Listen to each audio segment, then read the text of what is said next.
नमस्कार दोस्तों, जय हिंद। यूपीएससी 9 में आपका बहुत बहुत स्वागत है। बात करने वाले हैं आज यूपी पीसीएस का प्रीलिम्स टेस्ट सीरीज 2025 का दोस्तों। और टेस्ट है ये आपका साइंस एंड टेक्नोलॉजी का, जिसमें 110 क्वेश्चन साइंस के हैं और करीब 40 क्वेश्चन के आसपास करंट से अलाइड किया गया है इसको।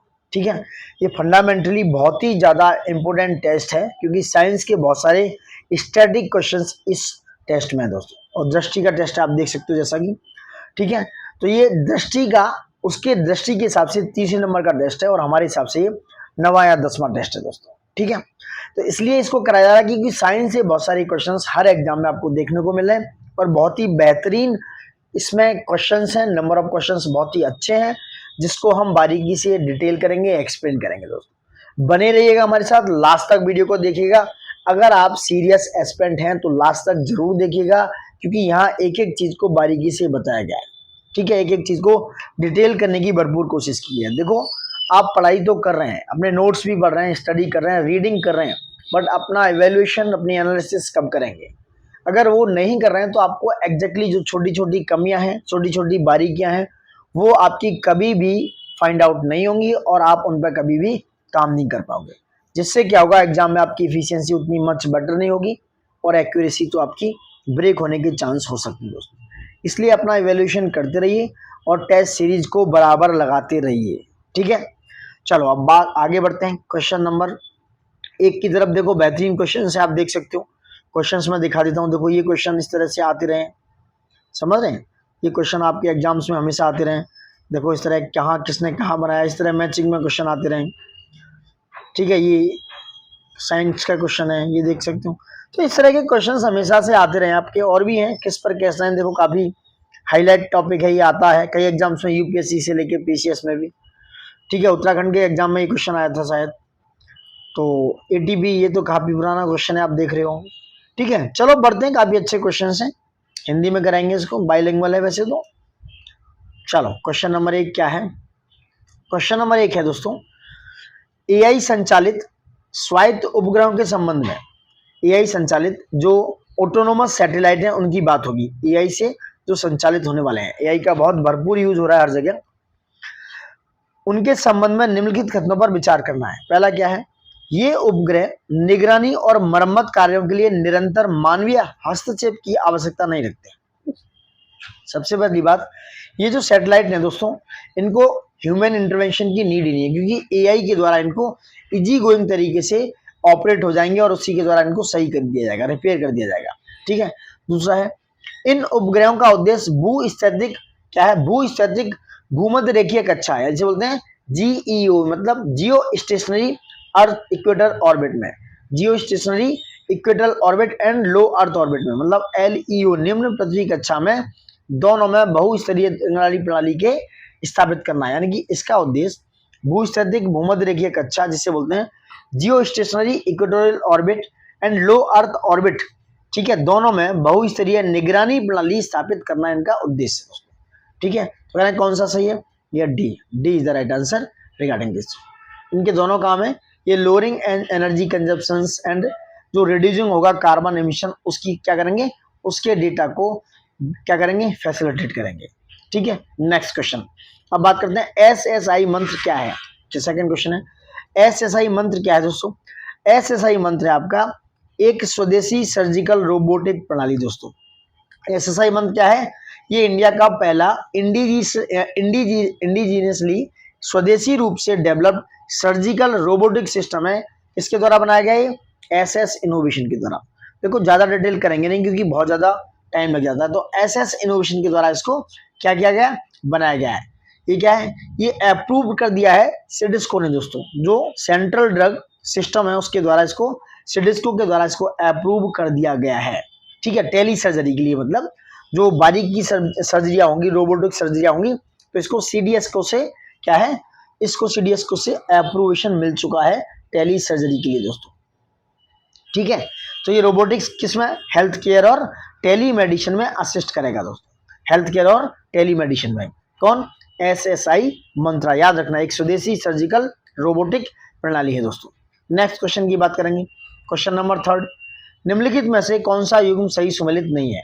इनमें से कह रहे हैं कौन सा सही सुमेलित नहीं है दोस्तों। देखो दक्ष क्या है, ये एक आईईडी निष्क्रिय करने और सीढ़ियां चलने वाला डिफेंस रोबोट है। याद रखना दक्ष, दक्ष क्या है, दक्ष एक ऐसा है जो आईईडी, ठीक है, आईईडी निष्क्रिय करेगा। आईडी एक क्या होता है, विस्फोटक होता है दोस्तों, एक विस्फोटक होता है, आईडी उसको हैंडल करेगा और उसको डिटेक्ट करेगा। ये कौन, दक्ष, डी ए, ये यहाँ इंग्लिश में भी देख सकते हो दक्ष दोस्तों, ठीक है। और ये डेवलप किसने किया है, ये डेवलप किया है रिसर्च एंड डेवलपमेंट इंजीनियरिंग में, R&D ने। याद रखना मैं बता रहा हूँ, R&DE ने इसको क्या किया है, ये एक इंजीनियरिंग है किसके साथ, टाटा मोटर्स के साथ मिलकर R&DE ने इसको, R&DE एक इंजीनियर्स है, एक कंपनी है प्राइवेट लिमिटेड, उसके द्वारा उसकी पार्टनरशिप में टाटा मोटर्स के साथ इसको बनाया गया है, ठीक है। ये क्या है, ये फुली ऑटोमेटेड है, रोबोट है, कैपेबल है न्यूट्रलाइज करने में। वो जो बायोलॉजिकल, केमिकल या रेडियोलॉजिकल वेपन्स हैं उन सबको ये क्या है, एलिमिनेट करने में, न्यूट्रलाइज करने में ये जो है दक्ष क्या है दोस्तों, कारगर रहेगा, कैपेबल है दोस्तों। नेक्स्ट बात करेंगे व्योममित्र। इसरो द्वारा अंतरिक्ष मिशनों के लिए विकसित एक ह्यूमनॉइड रोबोट है ये व्योममित्र। ये मिनिस्ट्री ऑफ साइंस और टेक्नोलॉजी ने अनाउंस किया था। ये एक वुमेन रोबोट एस्ट्रोनॉट है जिनका नाम है व्योममित्र। क्या नाम है, व्योममित्र, ठीक है। इसरो का जो एम्बिशियस मिशन है कौन सा, गगनयान। गगनयान में इनको, गगनयान मिशन के लिए इन व्योममित्र को भेजा जाएगा, गगनयान मिशन के लिए क्या नाम है, व्योममित्र, ठीक है। और व्योममित्र को 2024 में प्लान किया गया था। तीसरा है मानव। मानव भारत का पहला इंटरेक्टिव क्षमताओं वाला 3D प्रिंटेड ह्यूमनॉइड है दोस्तों। मानव क्या है, 3D प्रिंटिंग टेक्नोलॉजी से बना हुआ इंडिया का पहला ह्यूमनॉइड रोबोट है दोस्तों। रोबोकॉप ये गलत है दोस्तों, ये वेयर हाउस नहीं चलाएगा। रोबोकॉप जो है ये कोई इंडस्ट्रियल वेयर हाउस रोबोट नहीं है, ये एक डेवलप किया गया एच बोट्स रोबोटिक्स है। किसके द्वारा, रोबोकॉप को बनाया किसने, एच बोट्स रोबोटिक्स ने। याद रखना, याद लो, एच बोट्स रोबोटिक्स ने इसको बनाया रोबोकॉप को, ठीक है। एच बोट्स रोबोटिक्स जो हैदराबाद की एक कंपनी है उसके द्वारा इस रोबोकॉप को बनाया गया है, ठीक है। और ये क्या करेगा, law enforcement and public safety, traffic management and bomb detection में काम करेगा। कहाँ का, लॉ एनफोर्समेंट यानी कि जहां पर लॉ लागू होगा, लॉ एनफोर्समेंट को बताने में, पब्लिक सेफ्टी में, law enforcement in public safety, traffic management में, ठीक है, और बॉम्ब डिटेक्टिंग में। कौन, रोबोकॉप बॉम्ब डिटेक्टिंग में भी काम करेगा। ये वाला गलत है, so D is not right answer. Next बात करते हैं वर्ल्ड रोबोटिक्स रिपोर्ट 2024 की बात करेंगे। उसका वार्षिक औद्योगिक रोबोट स्थापना में भारत की विश्व रैंकिंग यानी कि वैश्विक ग्लोबल रैंकिंग क्या है दोस्तों, इट इज 7वीं, 7th। वर्ल्ड रोबोटिक्स रिपोर्ट 2024 ये इंटरनेशनल फेडरेशन ऑफ रोबोटिक्स के द्वारा जारी किया गया, ठीक है, जिसमें क्या है, ग्लोबली इंडिया का रैंक 7वां है, 7वां रैंक है दोस्तों। नेक्स्ट आगे बढ़ेंगे, ठीक है। भारतीय इलेक्ट्रॉनिक्स एंड सेमीकंडक्टर एसोसिएशन की बात हो रही है। भारतीय इलेक्ट्रॉनिक्स एंड सेमीकंडक्टर एसोसिएशन, इसे बोलते हैं IESA। ये क्या है, Indian electronics and semiconductor association, ठीक है। उसके अनुसार वर्ष 2024 में भारत की सेमीकंडक्टर उद्योग का अनुमानित बाजार वैल्यू कितनी है, अनुमानित मार्केट वैल्यू कितना है दोस्तों, कितना है ये है 52 बिलियन डॉलर। कितना है, 52 बिलियन डॉलर दोस्तों, जिसको 2030 तक कितना करना है, 2030 तक इसको 103.4 बिलियन डॉलर बढ़ाना है। 103.4 बिलियन डॉलर 2003 करने तक क्या है इनका टारगेट है, इनका प्रोजेक्शन है दोस्तों। नेक्स्ट बात करेंगे question number 6, India semiconductor mission दोस्तों, उसके तहत जेवर कहां पर है, ग्रेटर नोएडा में, जेवर में, यूपी में है ये इंडिया सेमीकंडक्टर मिशन। उसके तहत जेवर में डिस्प्ले ड्राइवर चिप यूनिट स्थापित करने के लिए स्वीकृत संयुक्त उद्यम यानी कि जॉइंट वेंचर किन कंपनियों के बीच हुआ है, SCL एंड फॉक्सकॉन के बीच, सी इज द राइट आंसर। और ये इसमें 3700 करोड़ रुपए का क्या है, 3700 करोड़ रुपए का दोस्तों एक फंड वेंचर है। इनकी कैपेसिटी है कितनी, 3700 करोड़ दोस्तों। कहां पर है ये, जेवर उत्तर प्रदेश में, इंडिया सेमीकंडक्टर मिशन। और दोस्तों ये छठा प्रोजेक्ट है, कौन सा, 6 नंबर का। ऐसे क्वेश्चन आते हैं, मैं उन्हीं को टिक करने वाला हूं। ये छठा प्रोजेक्ट है, 6 नंबर का प्रोजेक्ट है। कहां पर, इंडिया सेमीकंडक्टर मिशन के अंडर में अप्रूव हुआ ये कौन सा, छठा प्रोजेक्ट, जेवर एयरपोर्ट में दोस्तों। इसका एम क्या है, इंडिया को गोल करना, India goal of becoming a global chip manufacturer, यानी कि ग्लोबल चिप मैन्युफैक्चरर बनाना इसका एम है। ऑटोमोबाइल, लैपटॉप वगैरह में क्या होता है, ये चिप प्रोड्यूस किए जाते हैं, स्मार्टफोन, PC वगैरह में, ठीक है। नेक्स्ट बात करते हैं, नेक्स्ट क्या है क्वेश्चन नंबर 7 पे आ जाओ। भारत में व्यवसायिक कृषि के लिए यानी कि कॉमर्शियल, किसकी बात हो रही है, कॉमर्शियल एग्रीकल्चर की बात हो रही है, कॉमर्शियल कल्टीवेशन के लिए कौन सी आनुवंशिक रूप से संशोधित यानी कि जीएम क्या होती है, जेनेटिकली मॉडिफाइड फसल का अनुमोदन प्राप्त है दोस्तों, कौन सी है, ये है बीटी कपास। बीटी कपास इज राइट आंसर। ये क्या है, जेनेटिकली मॉडिफाइड है, इसकी जो यील्ड है वो ज्यादा हो जाती है, यानी कि इसकी प्रोडक्टिविटी ज्यादा हो जाती है। इंडिया ने इसको ऑफिशियली अप्रूव कर दिया है कॉमर्शियली कल्टीवेशन के लिए, ठीक है। ये इंडिया की ओनली वन जीएम क्रॉप है, कौन सी, BT cotton, only one GM crop BT cotton दोस्तों, ठीक है। ये जेनेटिकली क्या है, मॉडिफाइड है। जो बॉल वॉर्म होता है ना, रजिस्ट करेगी इसको, जो कॉमन पेस्ट है बॉल वॉर्म से, ये भी कई बार पूछा है, बॉल वॉर्म से इसको क्या करेगी, रजिस्ट करेगी। वैसे भी गोल्डन राइस में बात चल रही है दोस्तों, गोल्डन राइस में जिसमें विटामिन ए को, गोल्डन राइस में जो इसमें है विटामिन ए को एनरिच करने की, बीटी ब्रिंजल, बट ये अब तक अप्रूव नहीं हुए हैं, तो बीटी कपास is right answer regarding this. Question number 8 पे आते हैं, क्या है, CRISPR-Cas9 तकनीक का उपयोग दोस्तों, CRISPR-Cas9 तकनीक का उपयोग किसके लिए किया जा रहा है, बहुत इंपॉर्टेंट क्वेश्चन है, यहाँ से क्वेश्चन हमेशा से आ रहे हैं। ये है दोस्तों CRISPR-Cas9 प्रिसाइज डीएनए एडिटिंग, ठीक है, 8 का बी हो गया, यह निष्पादित डीएनए संपादन। CRISPR-Cas9 ये क्या है, इसको इसका साइंटिस्ट क्या करते हैं, जो जीन एडिटिंग करते हैं इसकी, कट एंड मॉडिफाइड डीएनए, जो मॉडिफाई करते हैं किसको, डीएनए को, एट टारगेट लोकेशन, प्रिसाइज यानी कि बहुत ही ज्यादा बारीकी डीएनए की एडिटिंग करते हैं दोस्तों, cut and modified DNA at targeted location with high precision दोस्तों, ठीक है। इसका मेडिकल, इसमें मेडिकल एंड एग्रीकल्चर में भरपूर यूज होगा इसका, जो रिसर्च होंगी, करेक्ट जेनेटिक डिफेक्ट होंगे, क्या क्या उनमें डिफेक्टिविटी है जेनेटिकली, ट्रीट उनकी जो डिजीज है उनको ट्रीटमेंट दिया जा सकता है, क्रॉप्स की जो इम्प्रूवमेंट किया जा सकता है, और जो स्पेसिफिक जीन है उनको ऑल्टर किया जा सकता है इस CRISPR-Cas9 के थ्रू दोस्तों, ठीक है। CRISPR-Cas9 क्या, इसको क्या किया जा सकता है, इसके थ्रू इसको मॉडिफाई किया जा सकता है। CRISPR एरे जो है ये बैक्टीरिया है, इसमें अनेबल है बैक्टीरिया के द्वारा, bacteria to remember past viral infection by storing segment of viral DNA दोस्तों, ठीक है। नेक्स्ट बात करेंगे, तो यह निष्पादित डीएनए संपादन।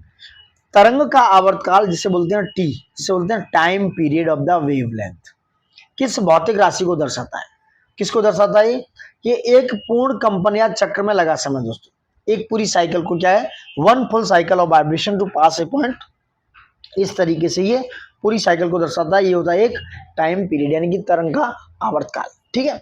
टाइम पीरियड होता है 1/v, वी क्या है, फ्रीक्वेंसी है दोस्तों, ठीक है। हालांकि ऐसे क्वेश्चन आते नहीं है, कोई बात नहीं। नेक्स्ट बात करते हैं, सामान्य परिस्थितियों में पदार्थ का कौन सी अवस्था का घनत्व लगभग स्थिर रहता है, यानी कि अगर बात करें नॉर्मल कंडीशन में तो कौन सा है, उसका कौन सी ऐसी अवस्था है, इसमें लिक्विड, गैस, ठोस, प्लाज्मा, तो यह द्रव, लिक्विड का।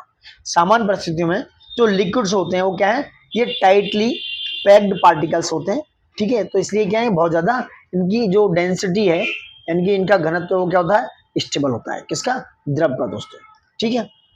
नेक्स्ट बात करते हैं, किस वैज्ञानिक ने सर्वप्रथम सूक्ष्मदर्शी का उपयोग करके, सूक्ष्म मतलब सर्वप्रथम किसका, सूक्ष्मदर्शी का, माइक्रोस्कोप का यूज करके तालाब के जल में स्वतंत्र रूप से रहने वाले एक कोशिकीय जीवों का अवलोकन एवं वर्णन किया दोस्तों। एक कोशिकीय मतलब सिंगल सेल ऑर्गेनिज्म की बात की दोस्तों, किसने की, ये थे एंटोन वॉन ल्यूवेनहॉक, क्या नाम है, एंटोन वॉन ल्यूवेनहॉक। 1674 में ये डच साइंटिस्ट थे, कौन से, डच साइंटिस्ट, इन्होंने ऑब्जर्वेशन किया माइक्रोस्कोप में और पता लगाया फ्री लिविंग यूनिसेलुलर ऑर्गेनिज्म, जिनकी बात कर रहे हैं हम, फ्री एक कोशिकीय जीवों का अवलोकन किया, किसने किया, ये एंटोन वॉन ल्यूवेनहॉक को दोस्तों, ठीक है।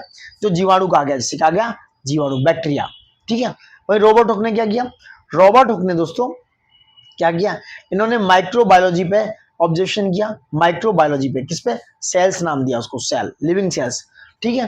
नेक्स्ट बात करेंगे, नेक्स्ट क्वेश्चन नंबर 12, पादप कोशिकाओं में सेलुलोज युक्त कोशिकाएं, पादप कोशिकाओं में सेलुलोज युक्त कोशिका भित्ति, जो कोशिका भित्ति है यानी कि cellulose rich cell wall in plant cell का प्राथमिक कार्य क्या है, यानी कि जो सेलुलोज से भरपूर है, सेल वॉल होती है, उसका प्राथमिक कार्य क्या है, देखो ये संरचनात्मक सामर्थ्य प्रदान करता है, यानी कि प्रोवाइड स्ट्रक्चरल स्ट्रेंथ प्रोवाइड करती है ये कोशिका भित्ति। सेल वॉल जो होती है एक टफ आउटर लेयर होती है, मतलब बहुत कड़ी मतलब बहुत ज्यादा हार्ड होती है, टफ होती है, प्लांट सेल के अंदर होती है ये, ठीक है, किसके अंदर, प्लांट सेल के अंदर पाई जाती है, ठीक है। इसके जस्ट आउटसाइड क्या होती है, प्लाज्मा मेम्ब्रेन होती है जो मेनली सेलुलोज से बनी होती है। ये एक complex carbohydrate that provide structural strength and rigidity, यानी कि ये बाहरी सुरक्षा करती है, बाहरी चीजों से, बाहरी आक्रामकताओं से ये सुरक्षा करती है दोस्तों, ठीक है। प्लांट सेल लूज वाटर भाई, यानी कि अगर बात करें, थोड़ा सा और बताता हूँ, जो प्लांट सेल है, जो प्लांट सेल अपना पानी लूज करते हैं, यानी कि वाटर कैसे लूज करते हैं, वो ऑस्मोसिस प्रोसेस के थ्रू दोस्तों, किसके, ऑस्मोसिस प्रोसेस के थ्रू वो अपना क्या करते हैं, वाटर लूज करते हैं दोस्तों। And it contents shrink away from the cell wall, a process known as, इसको कहते हैं प्लाज्मोलिसिस, क्या कहते हैं, प्लाज्मोलिसिस भी कहा जाता है। नेक्स्ट बात करेंगे, निम्नलिखित कथनों पर विचार कीजिए, क्या विचार है इनके, चलो इनके विचार देखते हैं। गुड सूट्स यानी कि क्रोमोसोम केवल तभी छड़ के आकार की संरचनाओं के रूप में दिखाई देते हैं जब कोश का विभाजन होने वाली होती है, ठीक है। जीन जो है, जीन डीएनए के कार्यात्मक खंड होते हैं जो आनुवंशिकता के लिए उत्तरदायी होते हैं। Chromosome becomes visible as rod shaped structure only when the cell is about to divide. तो ये कह रहे हैं कि भाई जो क्रोमोसोम है, गुड सूट तभी दिखाएंगे जब छड़ के आकार की संरचनाओं के रूप में, जब कोश का क्या होगा, विभाजित होगी, यानी कि वो क्या होगी, कोश का विभाजित होने वाली होती है, वो डिवाइड होने वाली होती है, तभी ये गुणसूत्र दिखते हैं। और ये डीएनए की क्या है, जीन कार्यात्मक यानी कि एक तरीके से फंक्शनल सेगमेंट है, फंक्शनल यूनिट है जो आनुवंशिकता के लिए जिम्मेदार है, इनहेरिटेंस के लिए। दोस्तों कौन सा सही है, दोनों सही है, दोनों क्या है इसमें सही है। देखो, during most of the cell's life DNA exist in a loosely arrange form called chromatin. किसमें होते हैं ये, उसको कहते हैं, जहां पर डीएनए होता है उसे क्रोमेटिन कहा जाता है। Just before cell division, this chromatin condense into distinct rod-shaped chromosomes. जब वो डिवीजन होने वाला होता है तो इस तरह से ये क्या है, क्रोमोसोम रॉड शेप में दिखते हैं। जीन्स आप जानते हो, जीन्स क्या है, डीएनए लोकेट होता है सेगमेंट में, तो जीन्स क्या है, is a specific segment of DNA located in the chromosome that carry the genetic instruction, development, functioning, inheritance वगैरह वगैरह, पेरेंट्स से ले जाते हैं कहां पर, जो आपके पेरेंट्स होते हैं उसमें। नेक्स्ट क्वेश्चन नंबर 14 पे बात करेंगे। प्रोकैरियोटिक कोशिका का विशिष्ट आकार सीमा क्या है, ये आपका 1 से लेकर 10 माइक्रोमीटर तक, 1 से 10 माइक्रोमीटर होती है प्रोकैरियोटिक सेल की, क्या, जैसे बैक्टीरिया, बैक्टीरिया क्या है, एक प्रोकैरियोटिक सेल है, ठीक है। इसका जनरली स्मॉल साइज होता है 1 से 10 माइक्रोमीटर तक दोस्तों, ठीक है, क्या होता है, 10 माइक्रोमीटर तक। इसमें क्या है, जो न्यूक्लियस है उसकी कमी होती है, न्यूक्लियस नहीं पाया था, एंड मेम्ब्रेन बाउंड ऑर्गेनल्स होते हैं दोस्तों, ठीक है। 1 माइक्रोमीटर 10⁻⁻6 मीटर होता है, ध्यान रखना। वहीं जो यूकैरियोटिक सेल है जो ज्यादा लार्जर होते हैं, यूकैरियोटिक प्रोकैरियोटिक सेल से ज्यादा लार्जर यानी कि बड़े होते हैं, उनकी जो सीमा है होती है 5 से लेके 100 माइक्रोमीटर तक, याद रखना। 5 से 100 माइक्रोमीटर किसकी होती है, ये होती है यूकैरियोटिक सेल्स की दोस्तों, और प्रोकैरियोटिक की कितनी है, 1 से 10 माइक्रोमीटर।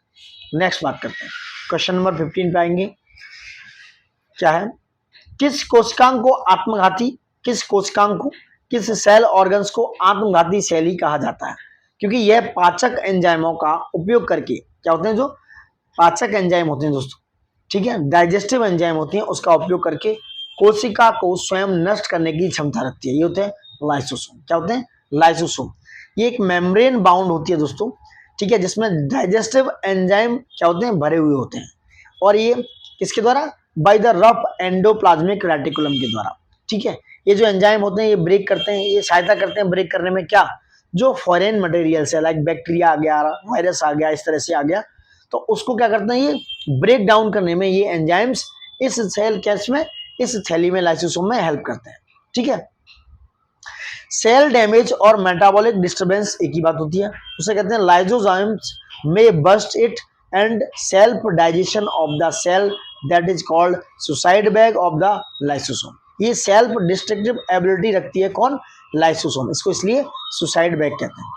अब बात करते हैं एटीपी। एटीपी क्या है, एटीपी होता है दोस्तों एडिनोसिन ट्राइफॉस्फेट, एडिनोसिन ट्राइफॉस्फेट, इसी के रूप में एनर्जी क्या होती है, स्टोर होती है एंड ट्रांसपोर्ट होती है एक केमिकल एनर्जी सेल्स में, किसमें, एटीपी के रूप में दोस्तों। ये energy currency of the cell कहलाता है कौन, एटीपी, ठीक है। नेक्स्ट बात करते हैं क्वेश्चन नंबर 17 पे। निम्नलिखित में से किसे कोशिका का पावर हाउस कहते हैं? This is mitochondria. क्या होता है? माइटोकॉन्ड्रिया होता है। माइटोकॉन्ड्रिया इसको power house of the cell कहते हैं, क्योंकि these are the primary site of energy production. तो ये प्राइमरी साइट है एनर्जी प्रोडक्शन की। माइटोकॉन्ड्रिया के अंदर एनर्जी जो होती है, एनर्जी कहां से? Energy from nutrients is converted. जो न्यूट्रिएंट से एनर्जी ली जाती है वो कन्वर्ट हो जाती है दोस्तों एटीपी में। किसमें? एटीपी में, जिसे कहते हैं, सॉरी एटीपी नहीं, P for phosphate. Adenosine triphosphate में कन्वर्ट हो जाती है थ्रू केमिकल रिएक्शन के थ्रू। एंड ये क्या है?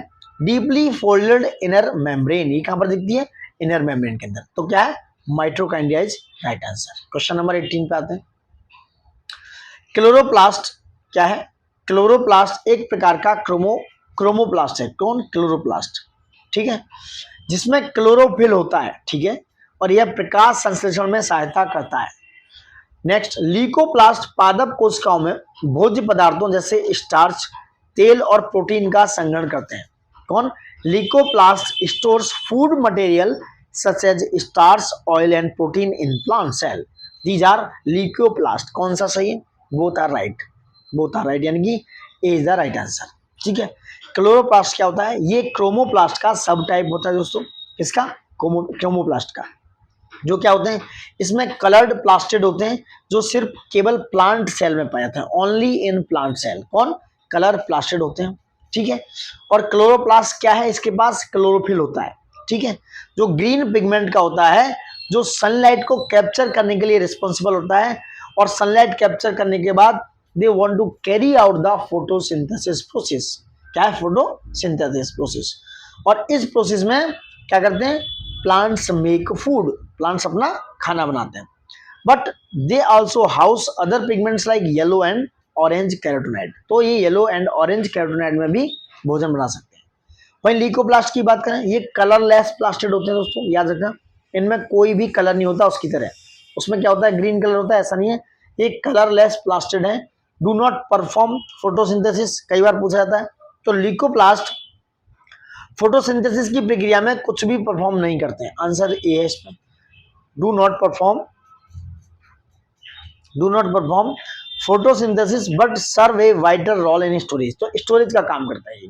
क्या है? स्टोरेज का काम करते हैं ये ल्यूकोप्लास्ट। ठीक है, क्या क्या स्टोर करते हैं? ये स्टार्च को किसको? स्टार्च, जिसे बोलते हैं एमिलोप्लास्ट। स्टार्च को बोला जाता है एमिलोप्लास्ट। ऑयल और प्रोटीन को क्या करते हैं? ये स्टोरेज कर लेते हैं दोस्तों। ठीक है, both chloroplast and leucoplast have their own DNA. इनका क्लोरोप्लास्ट का और ल्यूकोप्लास्ट का अपना अपना डीएनए होता है, याद रखना। DNA and ribosome.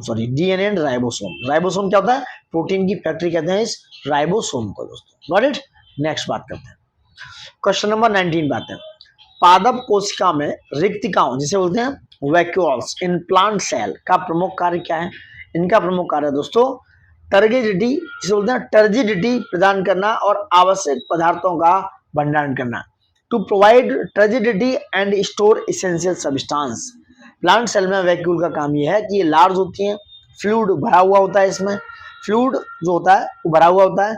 That can occupy the 50 to 90% of the cell volume. Plant cell जो होते हैं ये वैक्यूल्स 50 से 90% तक क्या करते हैं? सेल वॉल्यूम का ऑक्यूपाई कर लेते हैं। ठीक है, इन्हें सेल सैप बोलते हैं। ए सॉल्यूशन कंटेनिंग जैसे amino acid, sugar, organic acid and proteins, they are important the cells function and survival. तो vacuole also help maintain turgor pressure. ठीक है, टर्जिडिटी एंड रिजिडिटी का काम है किसका? इस वैक्यूल्स का। नेक्स्ट बात करेंगे, क्वेश्चन नंबर 20। कोशिका विभाजन की वह प्रक्रिया जिसके द्वारा अधिकांश कोशिकाएं वृद्धि के लिए विभाजित होती हैं, समसूत्रण माइटोसिस कहलाती है। इंपोर्टेंट है क्वेश्चन। कोशिका विभाजन की वह प्रक्रिया जिसके द्वारा अधिकांश कोशिकाएं वृद्धि के लिए विभाजित होती हैं, समसूत्रण यानी कि माइटोसिस कहलाती हैं। दूसरा, माइटोसिस में एक मात्र कोशिका विभाजित होकर 4 पुत्री कोशिकाएं बनाती है, जिनमें गुणसूत्रों की संख्या आदि होती है। सही उत्तर का आपको चयन करना है दोस्तों। देखो, माइटोसिस क्या है? इंग्लिश में बोलो, the process of cell division by which most of the cells divide the growth is called mitosis. तो ए सही है, किंतु आर बिल्कुल भी सही नहीं है।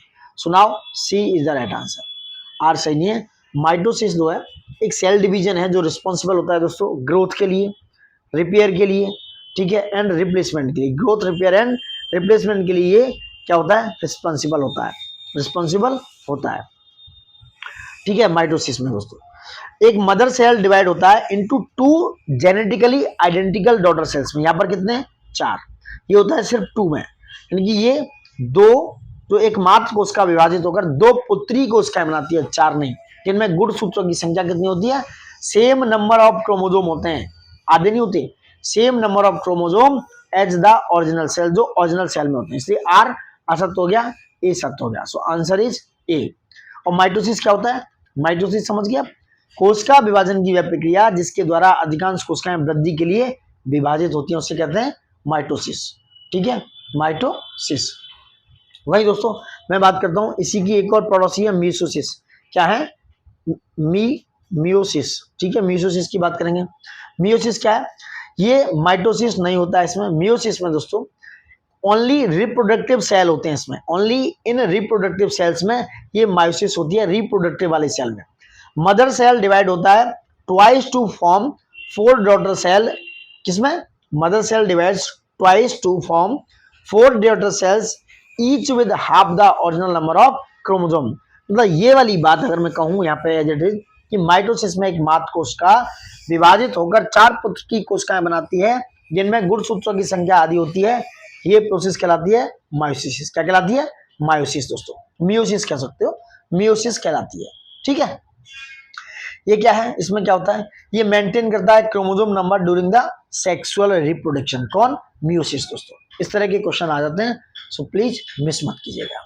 नेक्स्ट क्वेश्चन, किस पदार्थ का ठोस अवस्था से सीधे गैसीय अवस्था में परिवर्तन कहलाता है, ये होता है सब्लिमेशन, यानी कि ऊर्ध्वपातन, ठीक है, ऊर्ध्वपातन, यानी कि कुछ सॉलिड सब्सटेंस को डायरेक्टली क्या है, सॉलिड स्टेट से वेपर स्टेट यानी कि वाष्प या गैसीय अवस्था में सब्लिमेशन यानी कि ऊर्ध्वपातन कहलाता है। निसार निम्नलिखित में से किनकी संयुक्त पहल है दोस्तों, निसार दोस्तों भारत और संयुक्त राज्य अमेरिका, यानी कि इंडिया, इसरो और किसकी, नासा और इसरो की संयुक्त पहल है, इसे बोलते हैं NASA ISRO synthetic aperture radar दोस्तों, ठीक है, एक जॉइंट मिशन है नासा और इसरो का जो 2025 में लॉन्च किया जाना है, ठीक है। अब इसमें क्या है, नासा जो है दोस्तों, याद रखना नासा जो है, क्योंकि यहाँ कंफ्यूजन क्रिएट हमेशा से होते रहे, नासा जो है एल बैंड बना रहा है इसके लिए, निसार के लिए एल बैंड बना रहा है। वहीं इसरो जो है, इसरो क्या बना रहा है, इंडिया वाला इसरो अपना ये बना रहा है एस बैंड, ठीक है, एस बैंड बना रहा है, क्या बना रहा है, S band radar, combining advance radar technology from both agencies दोस्तों, ठीक है। इन दोनों ने 2014 में इसको लेकर यूएसए और इंडिया ने साइन किया था दोस्तों। इसका काम क्या है, ये प्लेस करेगी लो अर्थ ऑर्बिट में, कहां पर, लो अर्थ ऑर्बिट में प्लेस होगी, ठीक है, using ISRO geosynchronous satellite launch vehicle mark 3, यानी कि it will be place into low earth orbit, किसके द्वारा, इसरो के GSLV, याद रखना GSLV मार्क 2 के द्वारा, M के सेकंड, GSLV M के सेकंड के द्वारा निसार को लो अर्थ ऑर्बिट में क्या है, लॉन्च किया जाएगा और स्थापित किया जाएगा। राशि और इकाई की बात करेंगे, इनको मिलाना है दोस्तों। टेम्परेचर, भार, द्रव्यमान और आयतन की बात हो रही है, ठीक है। क्या है टेम्परेचर, आयतन, देखो टेम्परेचर को केल्विन से, भार, वेट को न्यूटन से, द्रव्यमान को किलोग्राम, आयतन से घन metre. So 1 2 3 4 is right answer, ठीक है। नेक्स्ट क्वेश्चन, विलियन सॉल्यूशन की बात करेंगे। विलियन के संदर्भ में, विलियन जो है 2 या 2 से अधिक पदार्थों का सममांगी मिश्रण है, ठीक है, 2 या 2 से अधिक पदार्थों का सममांगी मिश्रण है, यानी कि solution is a homogeneous mixture of 2 और मोर सब्सटेंस। विलियन में विलय कणों का निषेधन की प्रक्रिया द्वारा मिश्रण से पृथक किया जा सकता है, ये गलत है, कौन सा सही है, A is the right answer, A is the right answer दोस्तों। नेक्स्ट बात करेंगे, निम्नलिखित में से कौन सा निलंबन का गुण नहीं है, किसका, सस्पेंशन का गुण नहीं है दोस्तों, कौन सा नहीं है, ये है दोस्तों निलंबन में विलय कण जो होते हैं नग्न आंखों के लिए अदृश्य होते हैं, यानी कि solute particle in suspension are invisible to the naked eye, ये इसका गुण नहीं है, बाकी ये सारे हैं। निलंबन में, सस्पेंशन में एक हेट्रोजीनियस यानी कि विषमांगी मिश्रण है। निलंबन कण प्रकाश की कण को प्रकीर्णित करते हैं और विलय कणों को निस्यंदन द्वारा पृथक किया जा सकता है, ये सस्पेंशन का कारण है। So now B is the right answer, क्योंकि पार्टिकल जो होते हैं स्कैटर लाइट होती है, सेटल डाउन हो जाते हैं और क्या होते हैं, the mixture has been unstable. Next बात करेंगे कोलाइड का प्रकार, उसके उदाहरण है दोस्तों। बहुत इंपॉर्टेंट क्वेश्चन है ये। 26 क्या है, 26 क्या है, 26 क्या है, ये है दोस्तों एरोसोल। एरोसोल क्या है, एरोसोल है दोस्तों। एरोसोल क्या है दोस्तों, एरोसोल देखो एरोसोल क्या होता है, एरोसोल जो है गैस में तरल, मतलब गैस में तरलता, लिक्विड इन गैस, तो ये होता है दोस्तों फॉग एंड मिस्ट, यानी कि कोहरा एंड कोसा। एरोसोल हो गया, एरोसोल का उदाहरण है कोहरा एंड कोसा। याद रखना एरोसोल होता है लिक्विड इन गैस यानी कि फॉग और मिस्ट, मिस्ट मतलब कुआसा, फॉग मतलब कोहरा। इमल्सन तरल में तरल, ये होता है दूध, फेस क्रीम होता है, दूध फेस क्रीम हो गया, लिक्विड इन लिक्विड। फॉर्म होता है तरल में गैस, ये सेविंग क्रीम हो गया, तरल में गैस, फॉर्म सेविंग क्रीम। और ये हो गया ठोस सोल, यानी कि ठोस में ठोस, ये हो गया रंगीन रतन, दूध या कांच, मिल्की ग्लास वगैरह। तो आंसर हो गया 1 2 3 4, यानी कि 1 2 3 4 ये सारे आपस में मैच है दोस्तों। नेक्स्ट बात करेंगे क्वेश्चन नंबर 27 पे दोस्तों, ठीक है। ये सारे एग्जाम्पल मैंने दिए। नेक्स्ट बात करने वाले हैं, क्या है 27 क्या है, निम्नलिखित में से कौन सा धातु के सामान्य गुण है, यानी कॉमन प्रॉपर्टीज ऑफ मेटल की बात हो रही है। क्या है, ये तन्य और अघातवर्ध होती हैं, they are ductile and malleable, conduct heat and electricity, lustrous and sonorous होती हैं। ये ऊष्मा और विद्युत की सुचालक होती हैं, क्या होती हैं, सुचालक होती हैं। एंड चमकीली और प्रतिध्वनि पूर्ण होती हैं, सोनरस मतलब प्रतिध्वनि और चमकीली लस्टरस होती हैं। ये धातुओं के गुण हैं, सभी गुण दोस्तों, ये मेटल्स के गुण हैं, तो सारे गुण इनके मेटल्स के हैं। नेक्स्ट बात करेंगे निम्नलिखित में से कौन अधातु का उदाहरण नहीं है, यानी कि इनमें से कौन सा अधातु का उदाहरण है, not example of non metal. क्या है वो है मेटल दोस्तों। कौन सा है, यह है पोटेशियम। पोटेशियम एक मेटल का उदाहरण है, क्या है, बाकी के सारे अधातु हैं दोस्तों, ऑक्सीजन, आयोडीन, क्लोरीन वगैरह। नॉन मेटल टिपिकली इनके कुछ कैरेक्टरिस्टिक्स होते हैं, जैसे वो अपीयर होते हैं एक डिफरेंट कलर की रेंज में दोस्तों, ठीक है।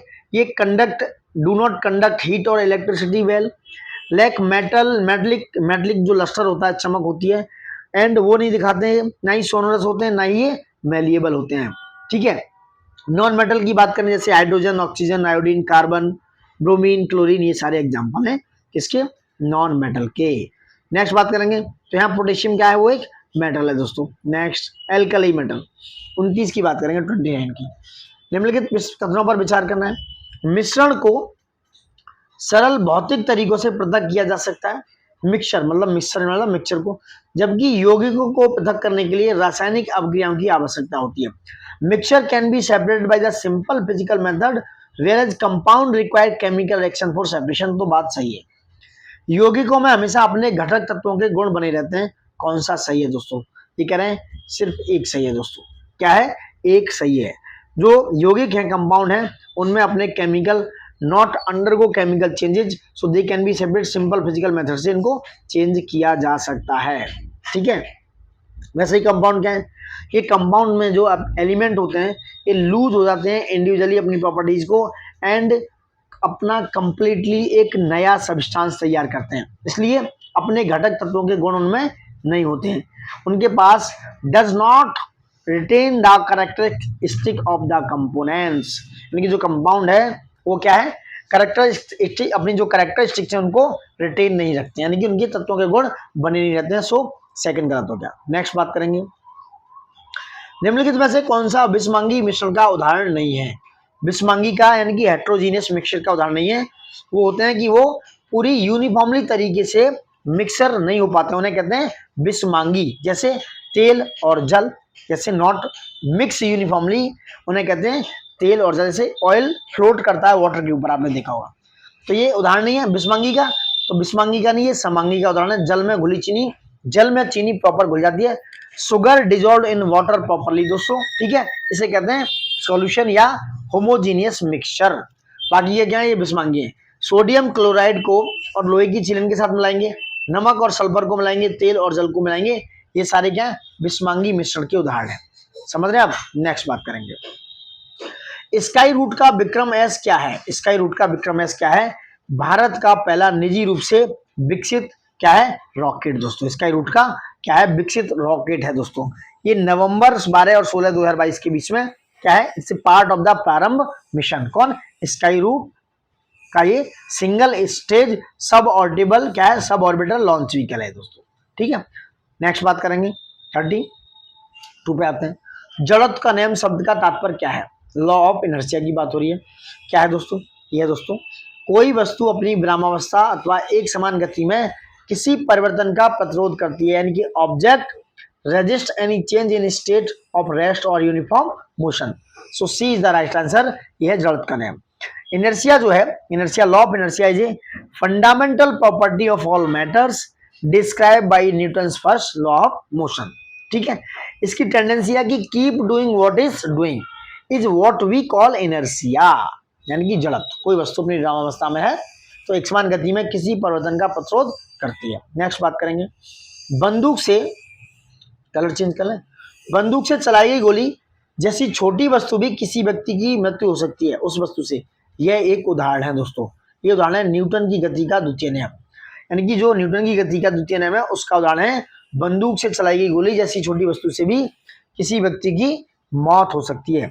ठीक है, the force acting on an object is equal to the rate of change of its momentum. ये मूव्स होती है एक्सट्रीम हाई वेलोसिटी से दोस्तों। एक बुलेट है वो बहुत स्मॉल मास की होती है, मतलब उसमें जो मास है, द्रव्यमान है, वो बहुत छोटा होता है, फिर भी क्या है, वो किसी व्यक्ति की मौत के लिए जिम्मेदार हो जाती है, क्योंकि वो बहुत एक्सट्रीमली वेलोसिटी से मूव करती है दोस्तों, हाई वेलोसिटी से मूव करती है, जिससे क्या होता है, जो हाई मोमेंटम है, हाई मोमेंटम होता है, वो ट्रांसफर हो जाता है रैपिडली उस टारगेट में, लाइक ए ह्यूमन बॉडी, और उससे सीरियस इंजरी जैसी चीजें हो जाती हैं, जिससे क्या होता है, बहुत सारे केसों में डेथ भी हो जाती है, बिकॉज बहुत ज्यादा लार्ज फोर्स एग्जर्ट होता है उसकी बॉडी में इन ए वेरी शॉर्ट टाइम।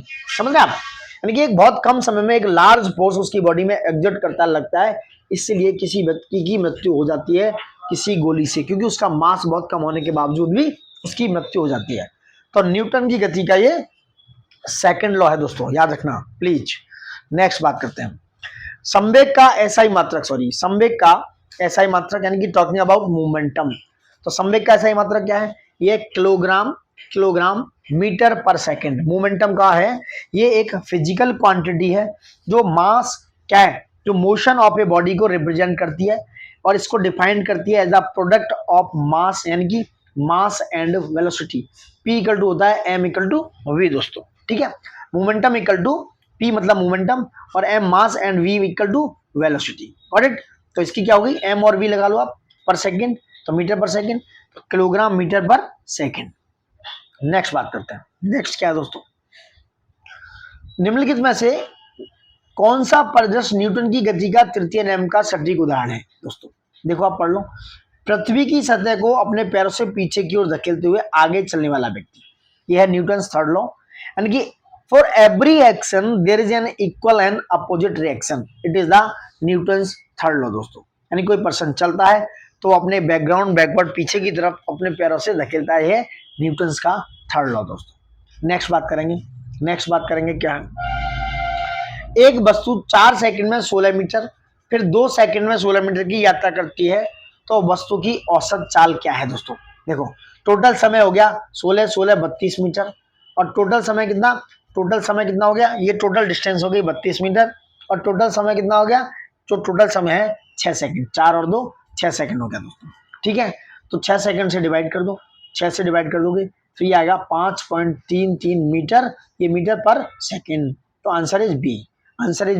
समझ रहे हैं? नेक्स्ट क्वेश्चन की बात आएंगे 37। ठीक है, 37 क्या है, जब किसी वस्तु को पृथ्वी की ओर मुक्त गिरावट यानी कि फ्री फॉल में कहा जाता है, तो इसका अर्थ क्या है? यानी कि वस्तु पर केवल पृथ्वी का गुरुत्वाकर्षण बल कार्य कर रहा है, इसका मतलब है, यानी कि when an object is free fall it means that no force other than gravity is acting in it, air resistance and other external force either negligible और एब्सेंट इन दैट सिचुएशन। ठीक है, और जो एक्सेलरेशन ग्रेविटी है, due to gravity, उसे g जो है इसका स्मॉल जी, उसकी वैल्यू है 9.8 मीटर पर सेकेंड। गॉट इट, 9.8 मीटर दोस्तों। और जो एक्सेलरेशन है, त्वरण है इसका, वो इंक्रीज होता है because of magnitude of the object velocity as it falls but the direction remains constant. ठीक है, तो अर्थ की तरफ लगता है, तो वो फ्री फॉल जो होता है is not a motion at constant speed, ये क्या होता है, ये एक्सेलरेशन इन्वॉल्व होता है इसमें। सो नाउ पृथ्वी का गुरुत्वाकर्षण बल कार्य नहीं कर रहा होता, ये समझो बस आप। नेक्स्ट बात करेंगे 38 पे आ जाओ। रेत पर लेटा हुआ व्यक्ति खड़े होने की तुलना में कम दाब क्यों अनुभव करता है, यानी कि दिख रहा है रेत पर लेटा हुआ व्यक्ति खड़े होने की तुलना में कम दाब क्यों अनुभव करता है। बहुत अच्छा क्वेश्चन है। देखो इसलिए अनुभव करता है दोस्तों, संपर्क क्षेत्रफल बढ़ने से दाब कम होता है, मतलब वो लेट जाता है तो वहां पर संपर्क क्षेत्रफल क्या होता है, बढ़ जाता है, उसके बढ़ने से दाब कम हो जाता है, यानी कि प्रेशर जो है is defined as thrust per unit area के हिसाब से प्रेशर को आप डिफाइन कर सकते हो। तो बॉडी क्या है, बॉडी सरफेस वो लार्जर एरिया है, तो लार्जर एरिया की वजह से प्रेशर कम होता है दोस्तों, समझ रहे हैं। इसलिए क्या होता है, क्या होता है, रेत पर लेटा हुआ व्यक्ति खड़े होने की तुलना में कम दाब यानी कि कम प्रेशर क्या करता है, अनुभव करता है। संपर्क क्षेत्रफल बढ़ने से दाब कम हो जाता है। ठीक है, नेक्स्ट बात करेंगे। आर्किमिडीज का सिद्धांत के अनुसार जब कोई वस्तु किसी तरल या पूर्ण या आंशिक रूप से डूबी होती है तो वह अनुभव करती है, क्या अनुभव करती है, विस्थापित तरल के बाहर के बराबर ऊपर एक और बल करता है, यानी कि आर्किमिडीज का प्रिंसिपल है, आपने पढ़ा होगा। सुनाओ, सी इज द राइट आंसर। निम्नलिखित में से कौन सदिश राशि का उदाहरण नहीं है, ये कह रहे हैं not an example of vector, यानी कि स्केलर राशि है। वेग, कार्य, बल, संवेग दोस्तों कौन सा नहीं है, ये कार्य। कार्य जो है किसका उदाहरण है, कार्य एक दोस्तों क्या है, कार्य एक स्केलर क्वांटिटी है, अदिश राशि है। ठीक है, सदिश वेग हो गई, बल हो गई, क्या हो गई, संवेग हो गई। अगर हम बात करें जो फिजिकल क्वांटिटी है ओनली बाई देयर मैग्नीट्यूड उन्हें कहते हैं स्केलर, क्या कहते हैं, स्केलर यानी कि अदिश। जैसे डिस्टेंस दूरी हो गई, स्पीड हो गई, mass, volume, density, work, energy and power, ये सब क्या है, ये है स्केलर क्वांटिटी। वेक्टर की बात करें तो वेक्टर आप देख रहे हो, डिस्प्लेसमेंट हो गया, वेलोसिटी, ये वेलोसिटी, फोर्स, मोमेंटम, ये क्या है, ये सब वेक्टर क्वांटिटी है। इसमें मैग्नीट्यूड प्लस डायरेक्शन दोनों होती है। ठीक है, वर्क जो है क्या है, वर्क इसमें स्केलर क्वांटिटी है क्योंकि इसमें सिर्फ मैग्नीट्यूड होता है, परिमाण होता है, इसमें डायरेक्शन नहीं होती है, समझ रहे। नेक्स्ट बात करेंगे। अमीबा को निम्नलिखित में से किस जैविक जगत के अंतर्गत वर्गीकृत किया गया है, अमीबा को किस जैविक जगत के अंतर्गत यानी कि किस बायोलॉजिकल किंगडम के अंतर्गत वर्गीकृत किया गया दोस्तों, किसके अंतर्गत, ये आपका प्रोटिस्टा के अंदर दोस्तों। अमीबा एक यूनिसेलुलर यूकेरियोटिक ऑर्गेनिज्म, यूकेरियोटिक है, प्रोकैरियोटिक नहीं, प्रोकैरियोटिक होते हैं बैक्टीरिया, अमीबा क्या है, यूकेरियोटिक ऑर्गेनिज्म है। ठीक है, ये क्लासिफाई होता है दोस्तों किंगडम प्रोटिस्टा के अंदर में। ठीक है, अब मोनेरा में कौन कौन आते हैं, अब मैं थोड़ा समझा दूं। मोनेरा देखो, मोनेरा में देखो यार, मोनेरा जो किंगडम है सारे प्रोकैरियोटिक, ठीक है, सारे प्रोकैरियोटिक ऑर्गेनिज्म किसके अंदर आते हैं, मोनेरा में, चाहे माइकोप्लाज्मा है, बैक्टीरिया है, एंटीनोमाइसीडिस है, ये क्या है, ये सारे किसके अंदर आते हैं, मोनेरा के अंदर आते हैं दोस्तों। ठीक है, नेक्स्ट बात करते हैं प्रोटिस्टा की। प्रोटिस्टा में क्या है, जो इस किंगडम में डाइटम और प्रोटोजोआ दोनों आते हैं, जो कॉमनली फाउंड कहाँ पाए जाते हैं, एक्वाटिक हैबिटेट में। तो प्रोटिस्टा में सारे कहाँ पाए जाते हैं, जो एक्वाटिक यानी कि पानी वाले हैबिटेट्स में पाए जाते हैं। ठीक है, ये जो प्रोटिस्टा का जो ऑर्गेनिज्म है ये यूनिसेलुलर होते हैं। ठीक है, एंड इनके पास यूकैरियोटिक सेल ऑर्गेनिज्म होता है दोस्तों, यूकैरियोटिक सेल होते हैं दोस्तों। They have a true nucleus and membrane bound organelles, इनके पास क्या होता है, न्यूक्लियस होता है, ट्रू न्यूक्लियस होता है और मेम्ब्रेन बाउंड ऑर्गेनल्स भी होते हैं। फंगी की बात करें, कवक, यहां भी समझो, ये fungi are non green undifferentiated organism है, इनमें क्लोरोफिल की कमी होती है, फंगी में लैक ऑफ क्लोरोफिल दोस्तों, ये मिटा देता हूं एक बार। कवक में क्लोरोफिल की कमी होती है, क्या होती है, कवक में क्लोरोफिल नहीं पाया जाता है।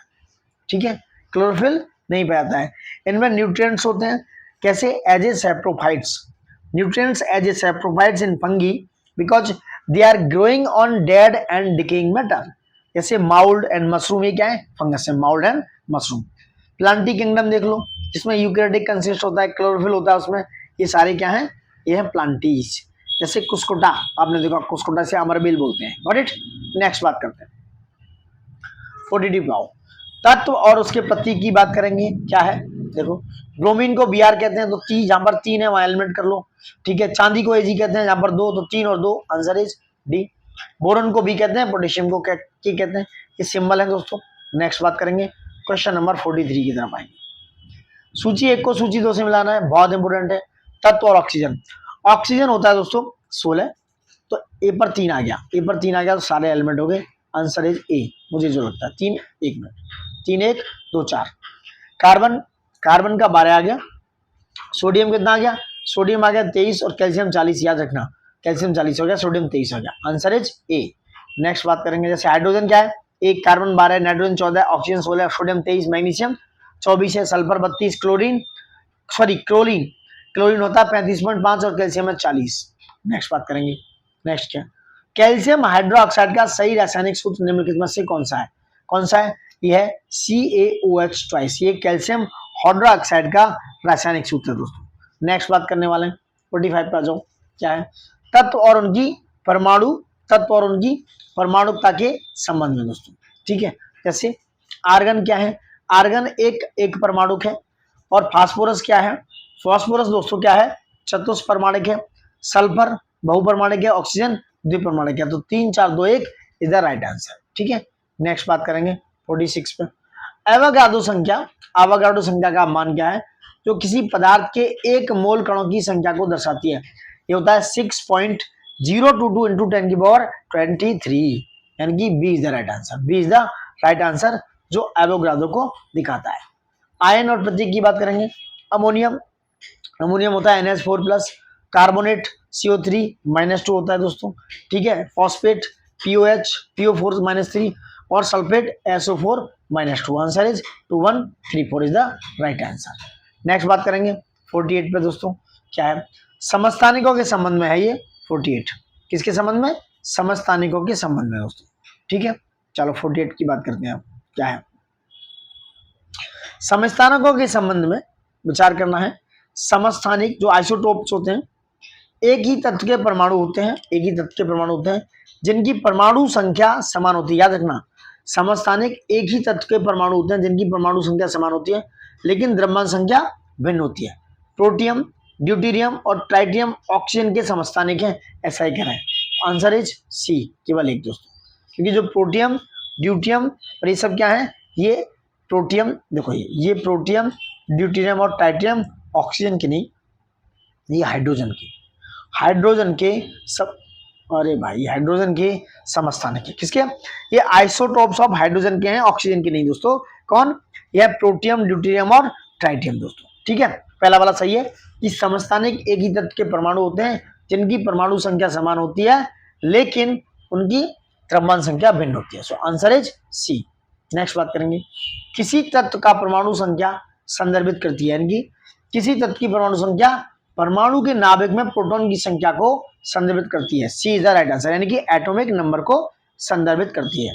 नेक्स्ट बात करेंगे, पादप, बाह्य त्वचीय ऊतक के संदर्भ में निम्नलिखित कथनों पर विचार करना है, क्या है, प्लांट एपिडर्मल टिश्यूज की बात होगी, क्या है ये है बाह्य त्वचीय कोशिकाएं गैस विनिमय के लिए अंतर कोशिकीय स्थानों की एक सतत परत बनाती हैं। पत्ती जो है बाह्य त्वचा में पाई जाने वाले रंध्र यानी कि स्टोमेटा वाष्पोत्सर्जन और गैस विनिमय दोनों में भाग लेती हैं, तो कौन सा सही है, केवल 2 दोस्तों, ए गलत है, कथन सही पूछ रहे हैं, so now 2 is the right answer, A गलत है, क्योंकि बाह्य त्वचा कोशिकीय गैस विनिमय के लिए सतत परत तैयार नहीं करती, गलत हो गया। नेक्स्ट बात करेंगे 51, क्या है, कथन और कारण की बात है दोस्तों, कथन और कारण क्या है, जो फ्लोएम है जिसे बोलते हैं पोषवाह, जड़ों से पत्तियों तक जल और खनिजों का परिवहन करते हैं दोस्तों, ये गलत होता है, ये करता है जाइलम, किसका काम है, 1 मिनट, ये करता है कौन, जाइलम दोस्तों, ये है जाइलम का काम, तो पहला गलत हो गया, पहला ए असत और आर सत, यानी कि B is the right answer. Phloem जो है फाइबर को छोड़कर सभी फ्लोएम कोशिकाएं जीवित हैं, फाइबर को छोड़कर सभी फ्लोएम कोशिकाएं जीवित हैं, so now B is the right answer. जो फाइलम है ये फूड को ट्रांसपोर्ट करता है, खासकर सुक्रोज को दोस्तों, किसको, खासकर सुक्रोज को, सुक्रोज जो है प्लांट के लिए क्या होता है, फूड होता है, कहां से, ये लीव्स यानी पत्तियों से लेकर जहां पर ये सिंथेसाइज होती हैं ड्यूरिंग फोटोसिंथेसिस, यानी कि जहां पर खाना सिंथेसाइज होता है फोटोसिंथेसिस के थ्रू, तो खाना पत्तियों में ही सिंथेसाइज होता है, और पत्तियों से लेकर other parts of the plant ये ट्रांसपोर्ट करता है फाइलम दोस्तों, कौन, फाइलम का काम है, ठीक है, फाइलम का काम है, ठीक है, और ट्रांसपोर्ट करता है वाटर एंड मिनरल, कहां से, रूट से पत्तियों तक, यानी कि जल जो है जड़ से लेकर पत्तियों तक जाता है, किसके थ्रू, जाइलम के थ्रू, ठीक है, जाइलम में क्या है, ट्रेकियार्ड होते हैं, वेसल्स हैं, जाइलम है, प्रेंकेलन, बहुत सारी चीजें होती हैं। ठीक है, तो ये सब सारी बातें नेक्स्ट करेंगे बाद में। 52 बातों, कौन सा ऊतक जंतु शरीर में आवरण व सुरक्षात्मक परत बनाता है दोस्तों? कौन सा ऊतक है तो बनाता है? ये है एपिथेलियल टिश्यूज। हिंदी इंग्लिश में भी देख लो, इंग्लिश में भी देख लिया करो। ये एपिथेलियल टिश्यू यानी कि उपकला ऊतक हैं जो जंतु शरीर में आवरण व सुरक्षात्मक परत बनाते हैं। एपिथेलियल टिश्यू ये outer covering and the protective living होते हैं एनिमल बॉडी में दोस्तों। एक्सटर्नल सरफेस है इनका like the skin and the internal cavities दोस्तों। नेक्स्ट बात करेंगे 53 बात है, मानव शरीर क्रिया विज्ञान के संदर्भ में निम्नलिखित में से कौन सा तंत्र का ऊतक की संरचनात्मक एवं कार्यात्मक इकाई है? यह न्यूरॉन। क्या है? Neuron. Neuron is the basic structure and the functional unit of nervous system. क्या है? न्यूरॉन दोस्तों। ठीक है, न्यूरॉन क्या है? Nervous system. तो मायोसाइट क्या है? मायोसाइट्स, नेफ्रॉन, ठीक है, और ये ऑस्टियोसाइट दोस्तों, तीनों की बात कर रहा हूँ। ये क्या है? ये these are the cells of muscles. Myocyte किसकी? मसल्स की सेल्स है। ठीक है, नेफ्रॉन किडनी की है और ऑस्टियोसाइट्स किसकी है? बोन टिश्यू की। ये मसल्स हैं, याद रखना। किसकी? मायोसाइट हो गई किसकी? मसल्स की सेल है, और एक किडनी, ये नेफ्रॉन किडनी की है, और ये ऑस्टियोसाइट है बोन टिश्यू की मसल्स दोस्तों। Got it? नेक्स्ट बात करेंगे 54 पे। क्या है? न्यूरॉन के कार्य में डेंड्राइट्स की, न्यूरॉन के कार्य में डेंड्राइट्स की, सॉरी डेंड्राइट्स नहीं, डेंड्राइट्स की मुख्य भूमिका क्या है? डेंड्राइट्स की मुख्य भूमिका क्या है दोस्तों? ये डेंड्राइट्स आने वाले संकेतों को प्राप्त करना, उन्हें कोशिका काय की ओर ले जाना इनका काम है। They receive incoming signals and carry them toward the cell body. ये किसका काम है? ये डेंड्राइट्स का काम है। ये शॉर्ट होते हैं, ब्रांच इनकी एक्सटेंडेड होती है। कहां तक? ये ब्रांच एक्सटेंशन होते हैं न्यूरॉन्स के, शॉर्ट होते हैं, that arise from the cell body. और ये प्राइमरी रोल निभाते हैं किसमें? जो नर्वस इंपल्स और सिग्नल्स हैं उनको रिसीव करने में फ्रॉम अदर न्यूरॉन्स और sensory receptors and transmit them toward the neurons cell body दोस्तों। तो डेंड्राइट्स क्या है? ये एक इनपुट रीजन है ऑफ द न्यूरॉन्स का। वही बात करें, एक्सॉन क्या है? ये क्वेश्चन आते हैं दोस्तों। एक्सॉन कैरी करते हैं impulse away from the cell body. Axon impulse करते हैं, कैरी करते हैं इम्पल्स यानी भाव वेग, इनको दूर ले जाते हैं सेल बॉडी से।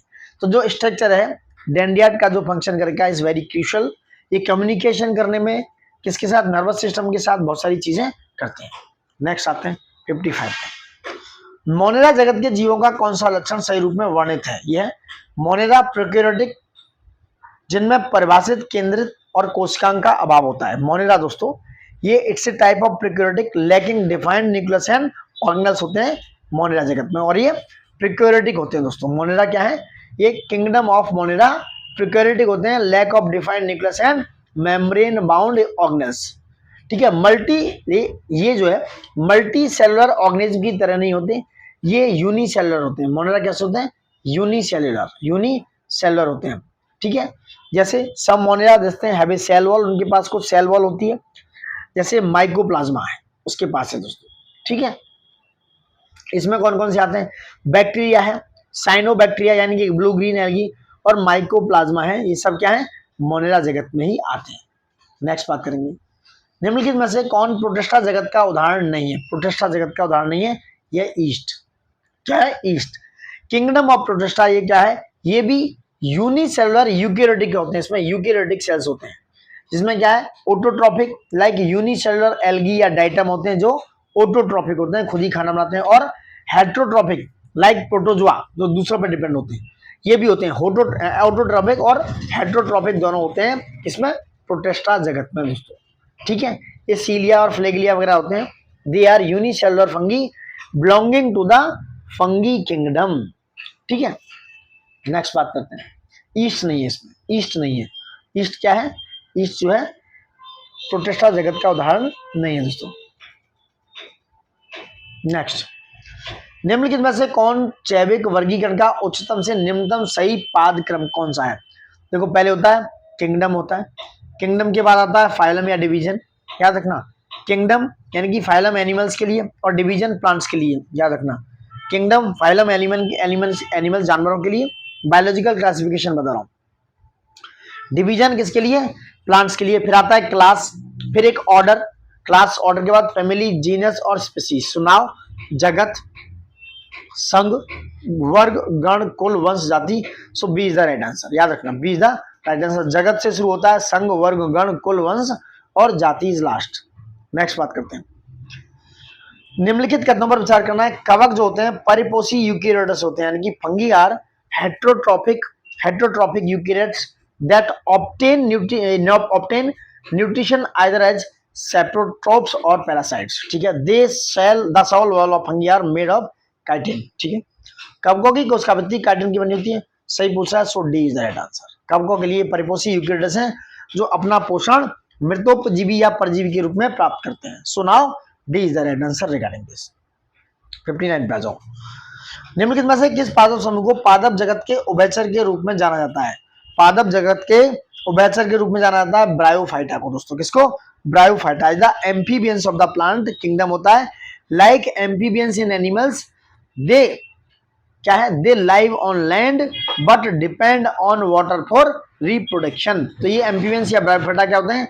ये जिंदा रह सकते हैं लैंड पर, जमीन पर, भूमि पर, बट इनको रिप्रोडक्शन के लिए वाटर की जरूरत होगी, इसलिए इन्हें एम्फीबियंस भी कहा जाता है। ये क्या है, नॉन वेस्कुलर प्लांट होते हैं, इनमें कुछ बहुत सारे नॉन वेस्कुलर हो गए। ठीक है, बहुत सारी चीजें हैं। अब बात करते हैं आगे 60 की। कथन और कारण क्या है? टेरिडोफाइट्स लैंगिक प्रजनन के परिणामस्वरूप बीज उत्पन्न करते हैं। टेरिडोफाइट्स में जल और पोषक तत्वों के संवहन के लिए विशिष्ट ऊतक होते हैं। कौन सा? B is the right answer. A सत्य है, सी सत्य है। जो टेरिडोफाइट्स हैं ये फर्न्स एंड क्लब मॉसेस होती हैं, इसमें जो रिप्रोड्यूस करते हैं sexually through the formation of spores not seed. ठीक है, बीज नहीं करते, क्या है, ये स्पोर्स बनाते हैं, स्पोर्स दोस्तों। ठीक है, स्पोर्स बनाते हैं। Structure called sporangia and germinates. सुनाओ, B is the right answer. 61 की बात करेंगे। कौन जिम्नोस्पर्म का उदाहरण है दोस्तों? 61 में यह है साइकस। याद रखना, जिम्नोस्पर्म क्या होते हैं? ये सीड प्रोड्यूसिंग प्लांट होते हैं, जहां पर सीड जो होता है they are not enclose within fruits, hence they name naked seed. ये नेक्ड सीड होते हैं, मतलब नंगे बीज होते हैं। ये क्या है, पेरिनियल होते हैं, एवरग्रीन होते हैं ये प्लांट्स जो है। एंड इसमें बॉडी यानी कुछ लकड़ी जैसा पार्ट होता है, जैसे किसके, पाइनस या साइकस के एग्जाम्पल बात करूं, ये है पाइनस या साइकस, ये जिम्नोस्पर्म के उदाहरण है। याद रखना, पाइनस या साइकस। ठीक है, वही फिनेरिया की बात करूं या मार्सिलिया, इन दोनों की बात करूं, ये क्या है, ये है टेरिडोफाइट।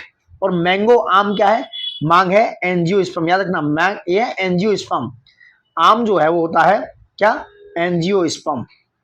और मार्सिलिया एंड फिनेरिया ये क्या है, ये हैं दोस्तों टेरिडोफाइट्स। ये भाई PTERIDOPHY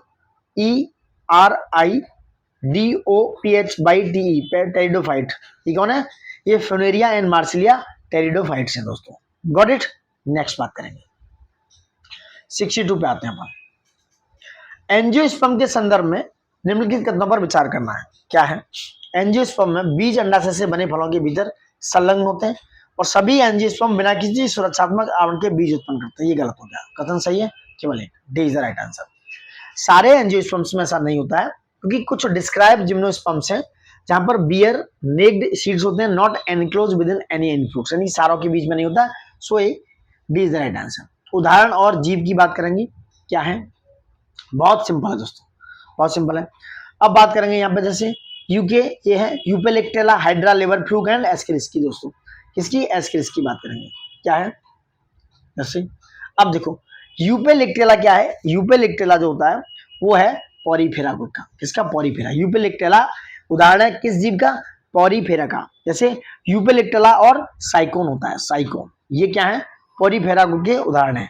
पॉरीफेरा ग्रुप के उदाहरण है कौन? यूकेलिप्टेला और साइकोन। ठीक है, दूसरी बात करें सिलेंड्रेटा। ये सिलेंड्रेटा क्या है, ये है दोस्तों सिलेंड्रेटा, यानी कि हाइड्रा। हाइड्रा एक सिलेंड्रेटा है। हाइड्रा क्या है? सिलेंड्रेटा। इसका उदाहरण है क्या?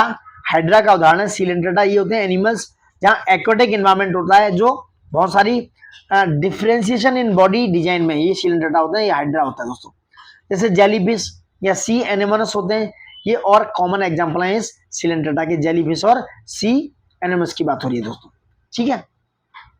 वहीं लिवर फ्लूक की बात करें, ये होते हैं लिवर फ्लूक होते हैं प्लेटी हेलमिंथिस, ठीक है। ये एनिमल्स होते हैं जो किससे, एक बॉडी स्ट्रक्चर कहाँ, कॉम्प्लेक्स बॉडी स्ट्रक्चर उससे डिपेंड करते हैं। फ्लैट वॉर्म्स होते हैं, वॉर्म, ठीक है। वॉर्म मतलब एक तरीके से कीट टाइप। लिवर फ्लूक होता है, प्लेनेरिया हो गया, टैप वॉर्म, इससे लिवर फ्लूक यानी कि प्लेटी हेलमिंथ्स क्या होते हैं, ये टैप वॉर्म भी होते हैं। टैप वॉर्म हो गए, टैप वॉर्म के साथ साथ और क्या हो गया, लिवर फ्लूक, प्लेनेरिया, ये सारे हो गए। और एस्केरिस क्या होते हैं, ये होते हैं निमेटोडा, निमेटोडा होते हैं एस्केरिस दोस्तों, ठीक है। तो इस तरह से ये एग्जांपल है, काफी है एस्केरिस। और इसमें एक और आता है बुचार एरिया, बुचार एरिया क्या है, बुचार एरिया, बुचार एरिया इसका एग्जांपल है निमेटोडा का दोस्तों, ठीक है। थोड़ा सा कॉम्प्लिकेटेड था, सो आंसर इज 3 4 1 2। नेक्स्ट बात करेंगे, निम्नलिखित में से कौन सा जंतु आर्थ्रोपोडा संघ से संबंधित है, कौन सा है, मकड़ी। मकड़ी दोस्तों आर्थ्रोपोडा संघ से संबंधित है। ये लार्जेस्ट ग्रुप है एनिमल्स का, क्योंकि इसमें बाइलेटरल सिमेट्री होती है, segmented body and joint leg होते हैं, जॉइंटेड लेग होते हैं। आर्थ्रोपोड मीन्स होता है जॉइंटेड लेग, आर्थ्रोपोड मीन्स होता है जॉइंटेड लेग दोस्तों, ठीक है। ये डाइवर्स ग्रुप होता है एनिमल्स का, लाइक स्पाइडर है, इसमें इंसेक्ट्स हैं, इंसेक्ट्स होते हैं जैसे बटरफ्लाई है, हाउस फ्लाई, ये किस में आती है, इसी में आती है आर्थ्रोपोडा में। याद रखना कौन कौन सी आती है बता दूं, बटरफ्लाई, हाउस फ्लाई जो इंसेक्ट्स होते हैं, और इसमें कुछ क्रूसोटेंस आते हैं जैसे प्रोन, क्रैब, और अर्कनेट्स आते हैं जैसे स्कॉर्पियंस, बिच्छू से बोलते हैं, ये किस में आते हैं, इस ऑर्थोपोडा संघ में ही आते हैं, ठीक है। तो ऑर्थोपोडा कौन, मकड़ी, जॉइंटेड लेग होते हैं ऑर्थोपोडा संघ में, ठीक है। दो spider is a classical example of an arthropoda showing all characteristics feature of the phylum. 65 पाएंगे, पृथ्वी पर किसी विशिष्ट स्थान पर किसी वस्तु का भार निम्नलिखित में से किसके सीधे समानुपाती होता है, होता है दोस्तों किसके, द्रव्यमान, मास के, मास के, directly proportional to mass, weight becomes directly proportional to mass. चंद्रमा पर किसी वस्तु का भार पृथ्वी की तुलना में कम होता है, क्योंकि चंद्रमा का द्रव्यमान पृथ्वी से कम है, क्योंकि चंद्रमा का जो द्रव्यमान है वो पृथ्वी से कम है।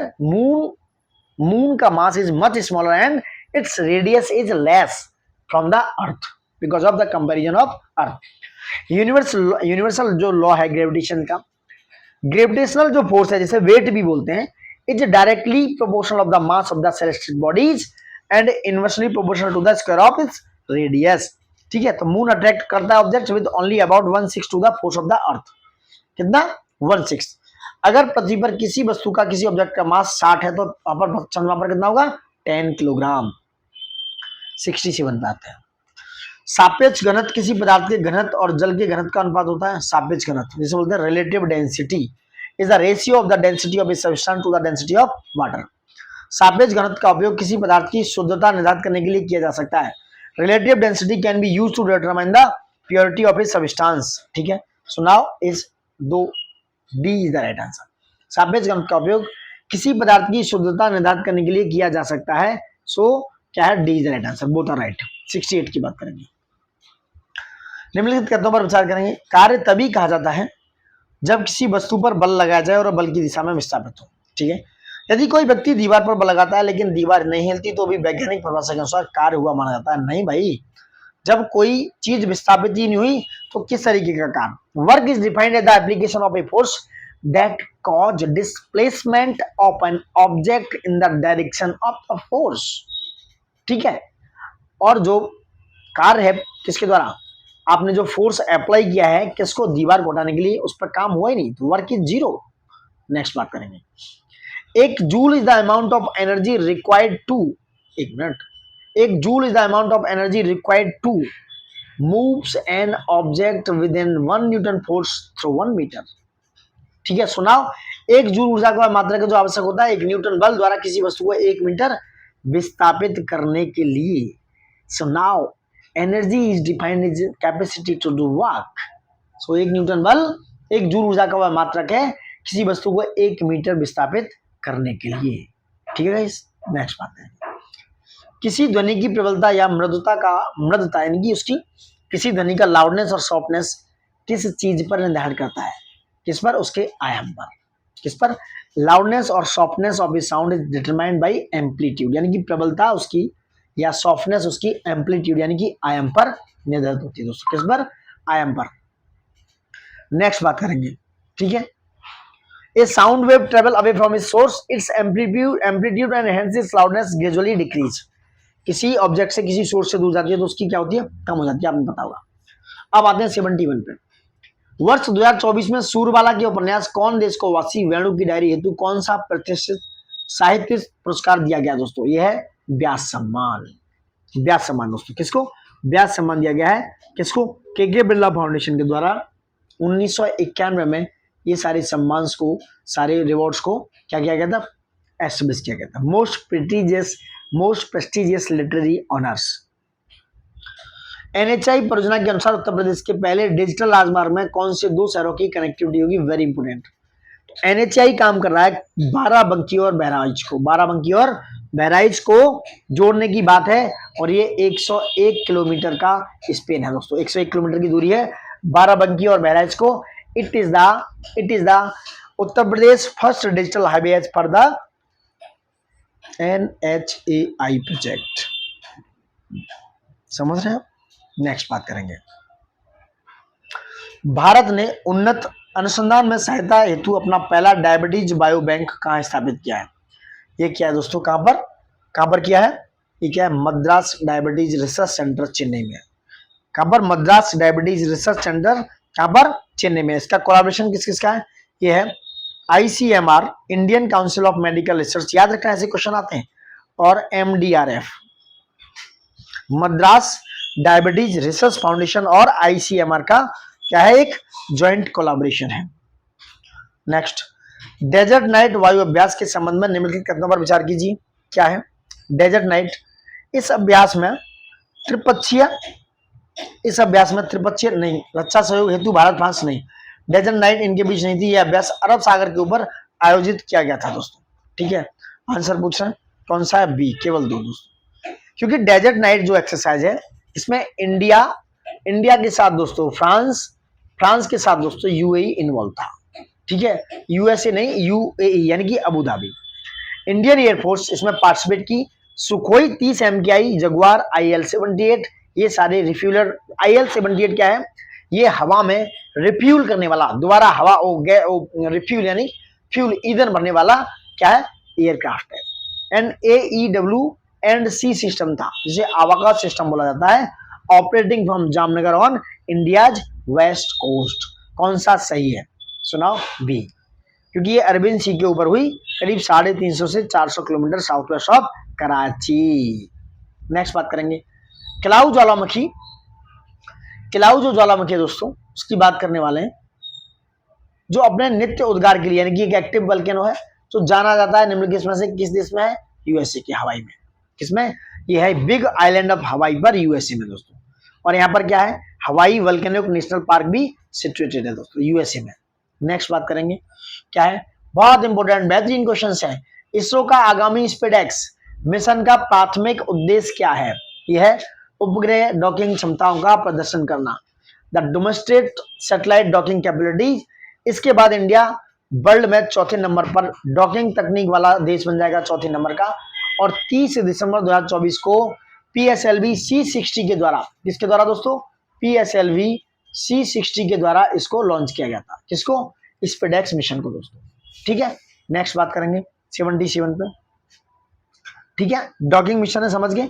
इसमें 2 स्पेसक्राफ्ट हैं, एक तो है SDX-01 जिसे चेजर कहते हैं, दूसरा है SDX-02 जिसे टारगेट कहा गया है।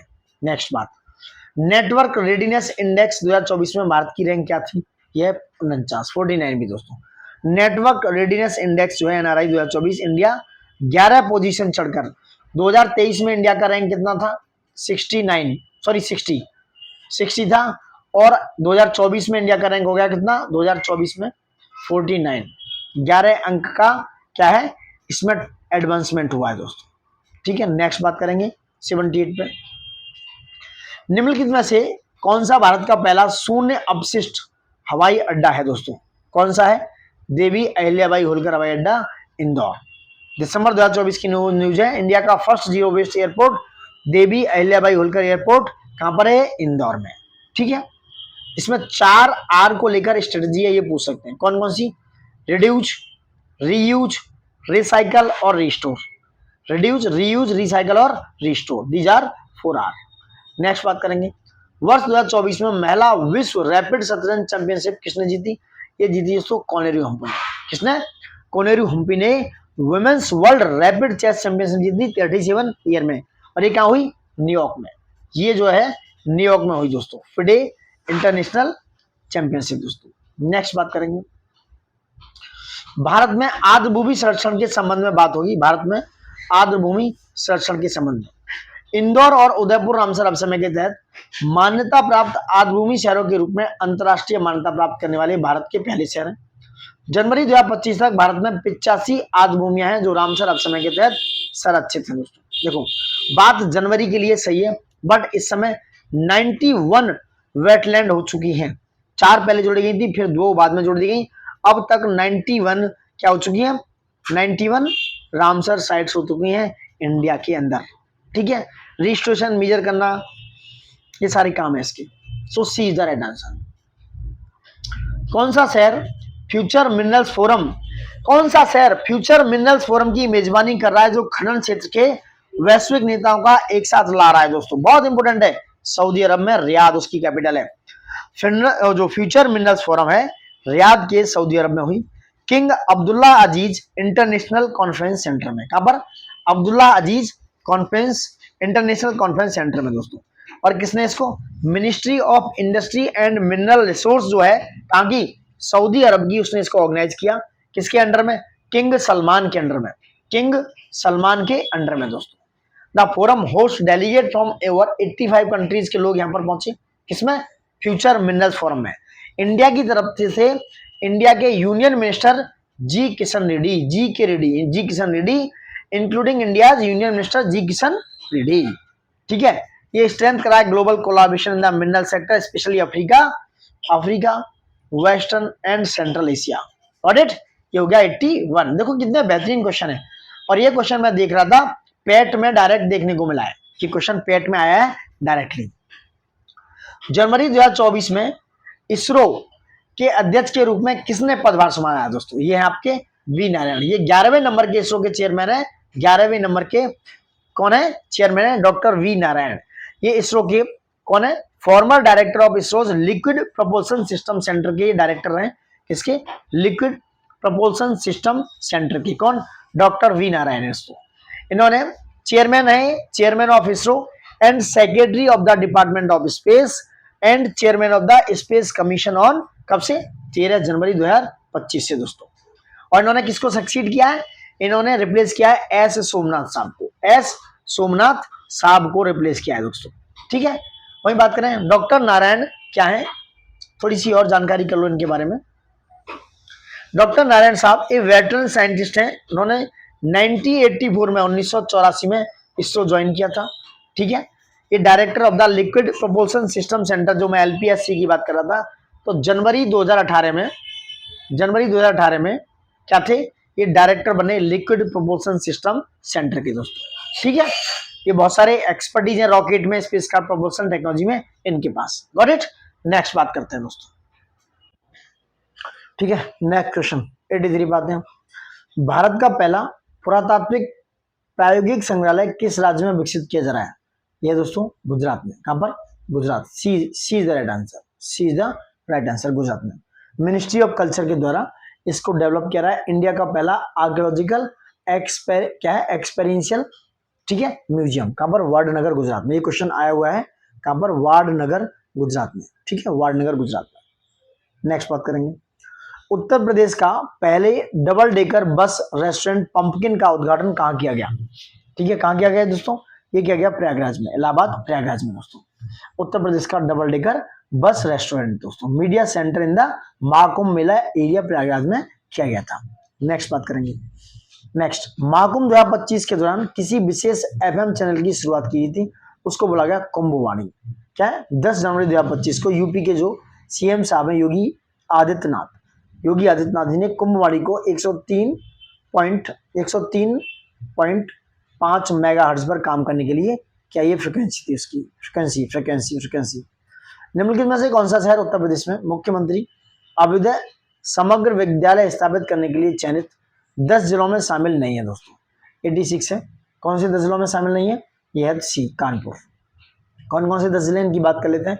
मुख्यमंत्री अभ्युदय कंपोजिट स्कूल इनिशिएटिव, मुख्यमंत्री अभ्युदय समग्र विद्यालय दोस्तों, कौन कौन सी हैं 10, ये देखो गाजियाबाद, सिद्धार्थनगर, ललितपुर, ठीक है, झांसी, कौन सा हो गया, गाजियाबाद, सिद्धार्थपुर, ठीक है, ललितपुर, झांसी, उसके बाद जालौन हो गया, अयोध्या, सुल्तानपुर, अंबेडकर नगर, प्रयागराज और last north the least Mirzapur, ठीक है, प्रयागराज और Mirzapur. These are 10 state, sorry 10 district दोस्तों, 10 जिले हैं दोस्तों, 10 जिले। नेक्स्ट बात करेंगे 87 पे आते हैं, क्या है, उत्तर प्रदेश के निम्नलिखित में से किस व्यक्ति को साहित्य और शिक्षा पत्रकारिता के शहर में शिक्षा और पत्रकारिता के लिए वर्ष 2025 का पद्म भूषण सम्मानित किया गया है? कौन है दोस्तों, बताइए। श्री राम बहादुर राय, राम बहादुर राय, मिला इनको भी है, मिला इनको भी है, मिला इनको भी, लेकिन जो साहित्य और शिक्षा पत्रकारिता के क्षेत्र में पद्म भूषण मिला है, रिपब्लिक डे पर प्रेसिडेंट ने इनको सबको दिया है, किसको, श्री राम बहादुर रॉय, ये है, इनको दिया गया दोस्तों, ठीक है। 139 लोगों को पद्म अवार्ड मिले हैं दोस्तों। नेक्स्ट बात करेंगे, नेक्स्ट लिटरेचर, और उसमें साध्वी रितंबरा की बात करें, ये भी इनको भी मिला है, बट साध्वी रितंबरा को दोस्तों किसके लिए, सोशल वर्क के लिए, इसलिए ये अलग है, सोशल वर्किंग के लिए, पूछ रहे हैं सोशल वर्किंग के लिए दोस्तों, ठीक है, कौन, साध्वी रितंबरा। नेक्स्ट बात करते हैं, केंद्र सरकार ने किस दिन सुपोषित ग्राम पंचायत अभियान का शुभारंभ किया? किस दिन किया दोस्तों, ये किया वीर बाल दिवस को, वीर बाल दिवस के दिन सुपोषित ग्राम पंचायत का अभियान का शुभारंभ किया पीएम साहब मोदी जी ने नई दिल्ली से दोस्तों, ठीक है, कहां से, नई दिल्ली से, children in shaping India's future वाले दिन। नेक्स्ट बात करेंगे, किस विश्व प्रसिद्ध व्यक्ति को वर्ष 2024 हेतु टाइम पत्रिका का पर्सन ऑफ द ईयर चुना गया?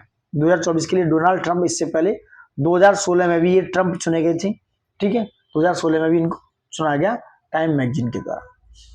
9वीं भारत थाईलैंड रक्षा वार्ता, डिफेंस वार्ता आयोजित की गई थी दोस्तों, कहां पर ये की गई, कहां पर की गई, ये नई दिल्ली में, कहां पर, 9th India Thailand defence dialogue 12 दिसंबर को नई दिल्ली में आयोजित हुआ। 9वां आयुर्वेद दिवस पर कौन सा राष्ट्रव्यापी अभियान शुरू किया गया था? 9वें आयुर्वेद दिवस पर देश का प्रकृति परीक्षण अभियान, देश का प्रकृति परीक्षण अभियान ये शुरू किया गया था 9वें आयुर्वेद डे पर, कब, 29 अक्टूबर 2024 दोस्तों। देश का प्राकृतिक प्रकाश क्या है, देश का प्राकृतिक परीक्षण अभियान।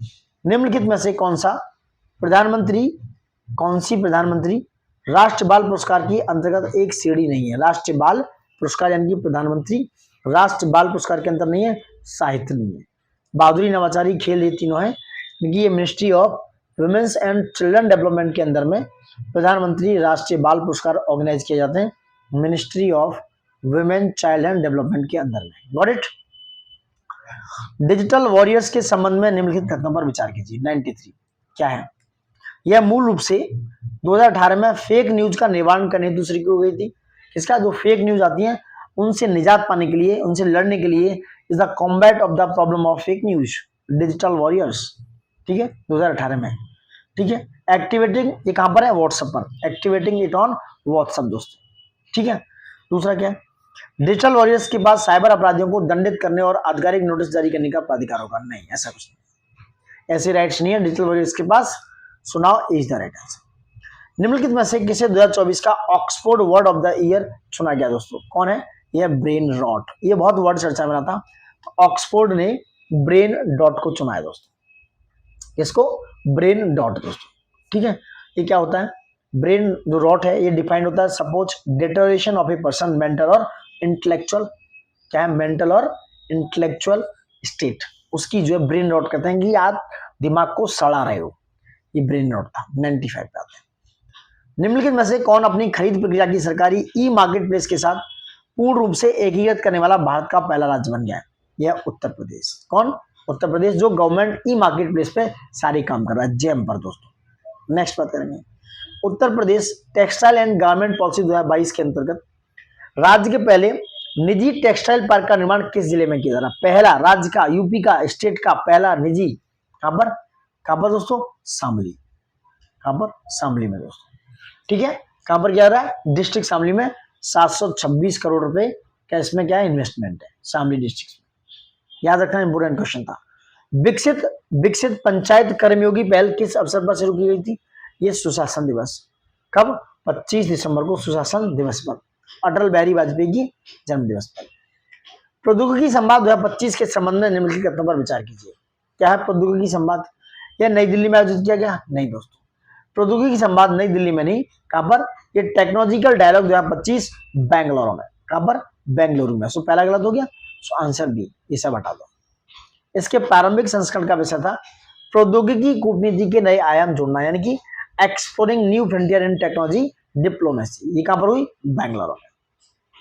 उत्तर प्रदेश ने हाल ही में निम्नलिखित में से किस विद्यालय के साथ भारत में इसका पहला स्टैंड ऑन परिसर स्थापित करने का एक एमओयू साइन किया? देखो, western Sydney university, western Sydney university, ये कहाँ की है? ऑस्ट्रेलिया की। और कहाँ पर?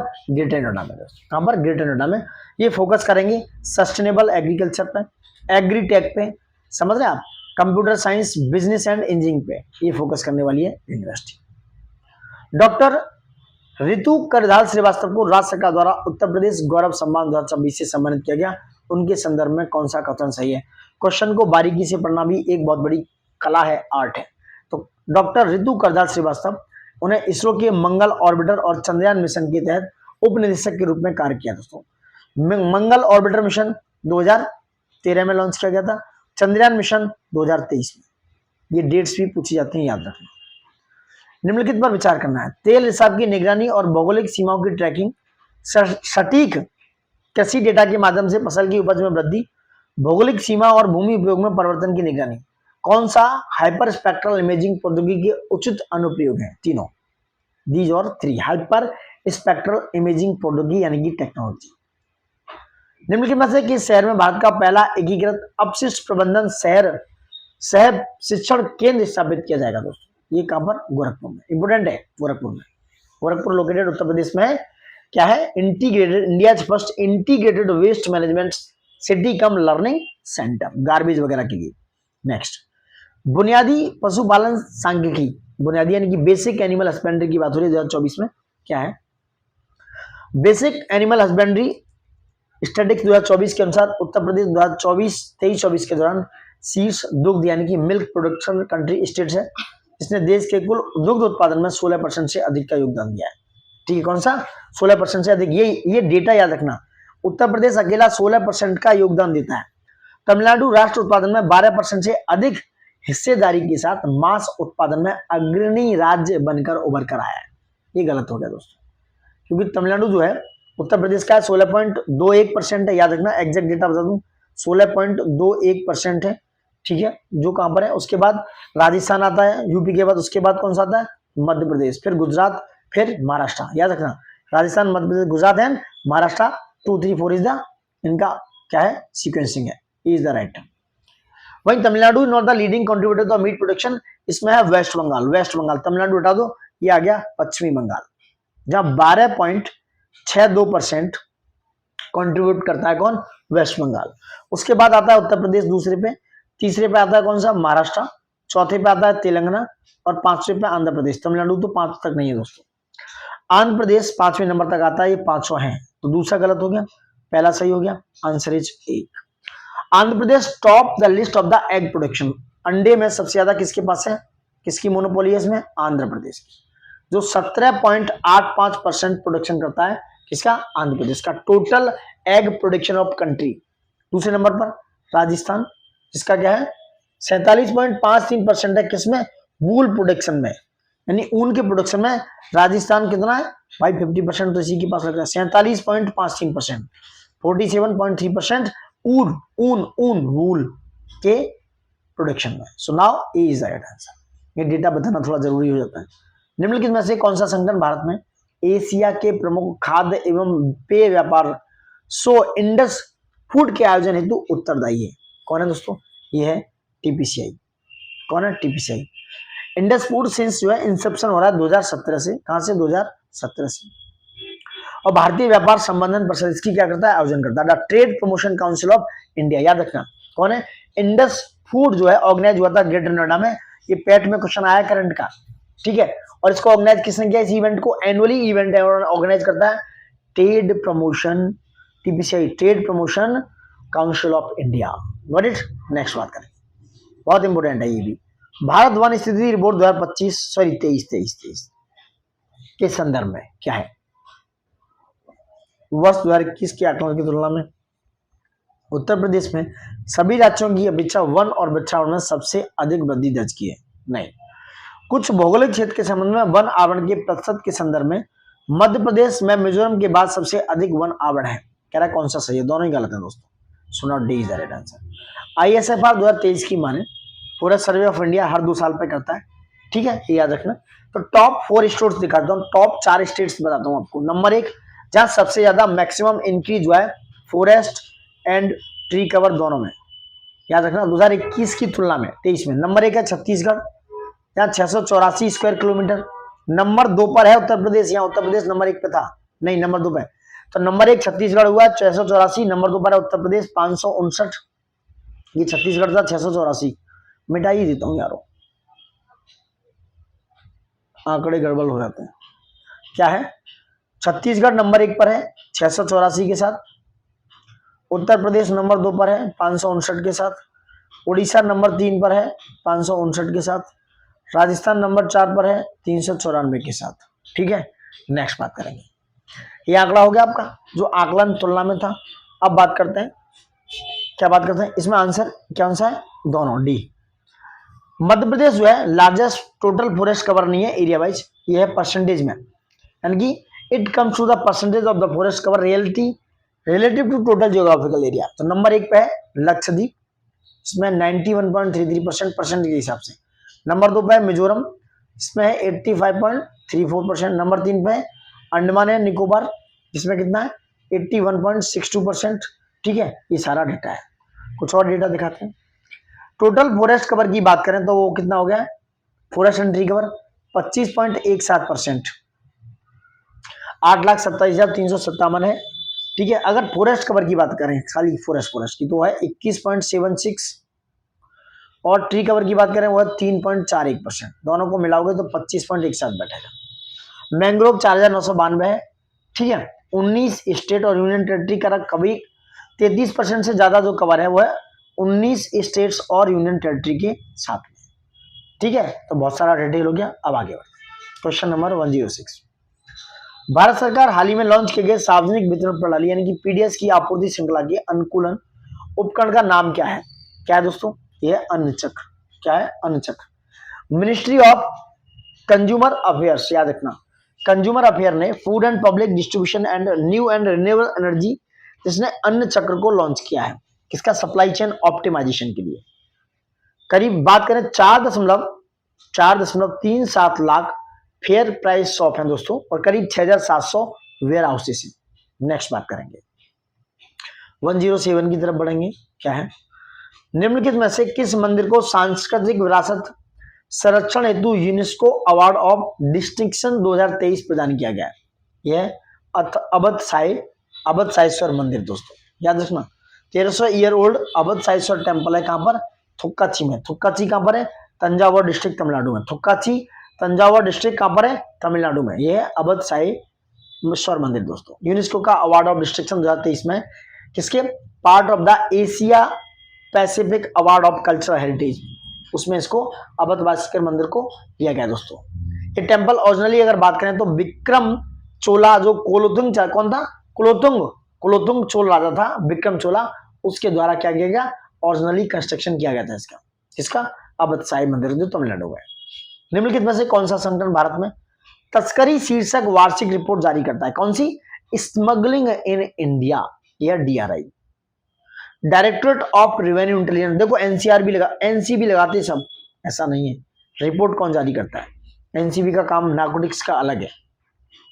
तो स्मगलिंग इन इंडिया रिपोर्ट 2023-24 को जारी किया किसने? DRI, directorate of revenue intelligence. ठीक है, नेक्स्ट बात करें चक्की नदी इज वेरी इंपोर्टेंट। चक्की नदी की बात कर रहे हैं। क्या है? जो हाल ही में राष्ट्रीय हरित न्यायाधिकरण यानी कि NGT द्वारा रिपोर्ट की गई अवैध खनन की गतिविधियों के कारण चर्चा में रही। निम्नलिखित में से किस नदी की सहायक नदी है? ये चक्की नदी, ब्यास की। चक्की रिवर है, ये ब्यास रिवर की ट्रिब्यूटरी है। ये कहाँ थ्रो होती है? कहाँ मतलब फ्लो होती है? ये होती है हिमाचल प्रदेश प्लस पंजाब में। और कहां पर? धौलाधर रेंज से ऑरिजिनेट होती है। धौलाधर रेंज से ऑरिजिनेट होती है। ठीक है, स्नो मेल्ट एंड रेन के द्वारा इसका है। ठीक है, एक कमेटी की रिपोर्ट आई NGT की, इसने बताया कि भैया ये रिवर अपने अवैध खनन के लिए जानी जा रही है शक्ति नदी, जो ब्यास की ट्रिब्यूटरी है। नेक्स्ट बात करेंगे, प्रोजेक्ट विस्तार निम्नलिखित में से किस संगठन को साझा पहल है? प्रोजेक्ट विस्तार की बात हो रही है। ये आईआईटी मद्रास और कृषि और कल्याण किसान मंत्रालय यानी कि IIT Madras and the ministry of agriculture and family welfare की पहल है प्रोजेक्ट विस्तार। दोस्तों प्रोजेक्ट विस्तार क्या है? Virtually integrated system to access agriculture resources, इससे डिजिटल एग्रीकल्चर इनिशिएटिव, इसके द्वारा IIT Madras and ministry of agriculture and farmer welfare. दोस्तों ठीक है, ये डिजिटल इकोसिस्टम प्रोवाइड करेंगे, इस तरह की चीजें हैं। नेक्स्ट, भूमि से h ऊंचाई पर स्थित m द्रव्यमान के पिंड का गुरुत्वीय स्थित ऊर्जा क्या होगी? ये होगी mgh। क्या है? mgh। W equal to mg into h। Next, निम्नलिखित कथनों पर विचार करना है, कौन सा कथन सही है? कौन सा कथन सही है? ठीक है, शक्ति वह दर है जिस पर कार्य किया जा सकता है। शक्ति वह दर है जिस पर कार्य किया जा सकता है। अधिक शक्तिशाली मशीन समान कार्य को अधिक समय में करती है। दोस्तों अधिक शक्तिशाली जमीन समान कार्य को अधिक समय में करती है? नहीं, ऐसा नहीं है, सही पूछना है, इज द राइट आंसर। ठीक है, इज द राइट आंसर। ठीक है, जो मोर पावरफुल मशीन है वो कंप्लीट करती है same amount of work less time में। सुपर कंप्यूटर देखते हैं आप, वो सारा डेटा एकदम कंपाइल कर देते हैं क्योंकि वो सुपर कंप्यूटर है, तो उन्हें कम टाइम लगता है। वैसे कंप्यूटर तो हिल जाएंगे, फट जाएंगे। कथनों पर विचार करना है, कौन सा कथन सही है? ऊर्जा किसी वस्तु के कार्य करने की क्षमता है। ठीक है, ऊर्जा का मात्रक कार्य के समान ही होता है, अर्थात जूल। ऊर्जा और कार्य का मात्रक समान होता है, क्या? Joule. So now answer is 1 and 2। Next, निम्नलिखित में से कौन आईपी एड्रेस और यूआरएल के बीच अंतर का सटीक वर्णन करता है? भाई कंप्यूटर पे आ जाओ। क्या है? आईपी एड्रेस विशिष्ट रूप से इंटरनेट पर एक डिवाइस की पहचान करता है, जबकि यूआरएल वेब रिसोर्स के एक अद्वितीय एड्रेस को निर्दिष्ट करता है। यानी कि IP address uniquely identify a device on the internet while URL specify the unique address of A web resource. Got it? Next बात करते हैं, अब आते हैं लघु उपग्रह प्रक्षेपण यानी कि SSLV, small satellite launch vehicle के 3 मुख्य चरण। ये पूछा गया कितने चरणों में होते हैं, कैसे होते हैं? 3 मुख्य चरणों में किस प्रकार के प्रोपल्शन सिस्टम का उपयोग किया जाता है? क्या है? Solid propulsion. Solid propulsion. ठीक है, ये इसरो का स्मॉल सैटेलाइट लॉन्च व्हीकल है, provide quick and cost effective access. 3 stage launch vehicle है, 3 crore stage use solid propulsion system. Solid propulsion क्या है? इसका एक एडवांटेजियस सॉल्यूशन है, सिंप्लिसिटी है इसकी। दोस्तों नेक्स्ट बात करेंगे, किस भारतीय संगठन ने गगनयान अंतरिक्ष मिशन हेतु ह्यूमनॉइड स्कल का डिजाइन विकसित किया? स्कल ही है, स्कल। ठीक है, किया दोस्तों, किसने किया? इसरो ने। इसरो। भारत के आदित्य L1 मिशन का मुख्य उद्देश्य कौन सा खगोलीय पिंड है? यह सूर्य। क्या है? सन 4 सूर्य।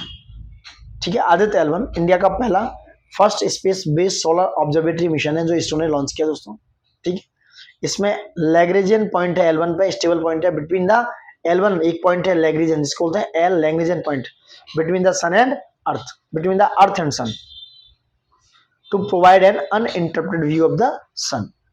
कथन और कारण, ध्वनि तरंग की आवृत्ति में वृद्धि के साथ ध्वनि का तारत्व बढ़ता है। हमारा मस्तिष्क उच्च और निम्न तारत्व के बीच अंतर नहीं कर सकता। ठीक है, 118 का क्या है? डी। ये सही है, आप करते हैं। ठीक है, क्यों नहीं कर सकता भाई? देखो, ध्वनि तरंग की आवृत्ति में वृद्धि की जाती है तो ध्वनि का तारत्व यानी कि पिच बढ़ जाता है उसका। ऑब्वियस है, उसकी फ्रीक्वेंसी बढ़ाओगे तो पिच बढ़ जाएगा। हमारा मस्तिष्क क्यों नहीं? पता रहता ना, कई बार कान गूंजते हैं, यार आवाज कम करो, उसका साउंड कम करो, तो अंतर कर लेता है। D is right answer. Next बात करेंगे, जब वायु में किसी वस्तु की गति वायु में गति ध्वनि की गति से अधिक हो जाती है वायु में, तो उसमें उत्पन्न होने वाली तीव्र और तीक्ष्ण ध्वनि को हम क्या कहते हैं? ये होती है सोनिक बूम। ये होती है क्या? सोनिक बूम होती है जब 343 मीटर पर सेकंड से ज्यादा हो जाती है साउंड, सुपरसोनिक स्पीड कहलाती है। दोस्तों इसे कहते हैं शॉक वेव्स लगते हैं साउंड बैरियर की तरह, तो क्या कहलाती है? It's sharp noise known as sonic boom. कौन सा शब्द दूर की सतह से परावर्तन के कारण ध्वनि के बार बार सुनाई देने का सटीक वर्णन करता है? कौन सा शब्द दूर की सतह से परावर्तन के कारण ध्वनि का बार बार सुनाई देने के कारण ये होती है इको साउंड, प्रतिध्वनि। किसी सभागार में ध्वनि स्थायित्व से होते हैं अनुरणन, जिसे बोलते हैं रिवर्बरेशन, को न्यूनतम करने में कौन सा पदार्थ संयोजक प्रभावी होता है? दोस्तों क्या होता है? ये होता है दोस्तों संपीड़ित फाइबर बोर्ड और सघन पर्दे, जो सिनेमा हॉल वगैरह में देखे होंगे आपने, लगाए जाते हैं। पदार्थ की कौन सी अवस्था अति ऊर्जावान आयनित कणों से बनी होती है, जो सामान्यतः तारों और नियॉन संकेतों में पाई जाती है? यह है प्लाज्मा, याद रखना प्लाज्मा। कौन सा कथन ध्वनि संचरण की आवश्यकता का सही वर्णन करता है? यह दोस्तों ध्वनि निर्वात में यात्रा नहीं कर सकती, उसके लिए ध्वनि के लिए एक माध्यम की नीड होती है, आवश्यक है, there is a need of the medium, क्योंकि कणों को कंपन करने के लिए माध्यम की आवश्यकता होती है। साउंड वेव एक मैकेनिकल वेव होती है दोस्तों, इसके लिए medium like air water solid की जरूरत होती है, because there are no particle to transmit the vibrants. ठीक है, प्रकाश के लिए जरूरत नहीं होती, प्रकाश निर्वात में भी ट्रेवल कर लेता है। नेक्स्ट बात करते हैं, निम्नलिखित में से किसे कोशिका केंद्रक की खोज का श्रेय दिया था? कोशिका केंद्रक सेल न्यूक्लियस की खोज का श्रेय रॉबर्ट ब्राउन, रॉबर्ट ब्राउन दोस्तों याद रखना। रॉबर्ट हुक ने सेल की खोज की 1665 में, किसमें? 1665 में, 1665।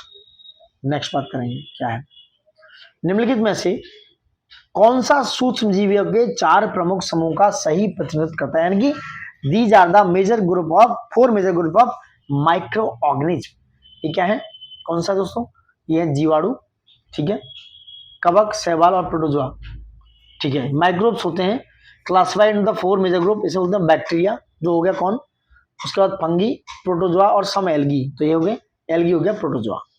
Virus are microscopic, host cell होते हैं, बिना होस्ट सेल के ये वायरस काम नहीं कर सकता।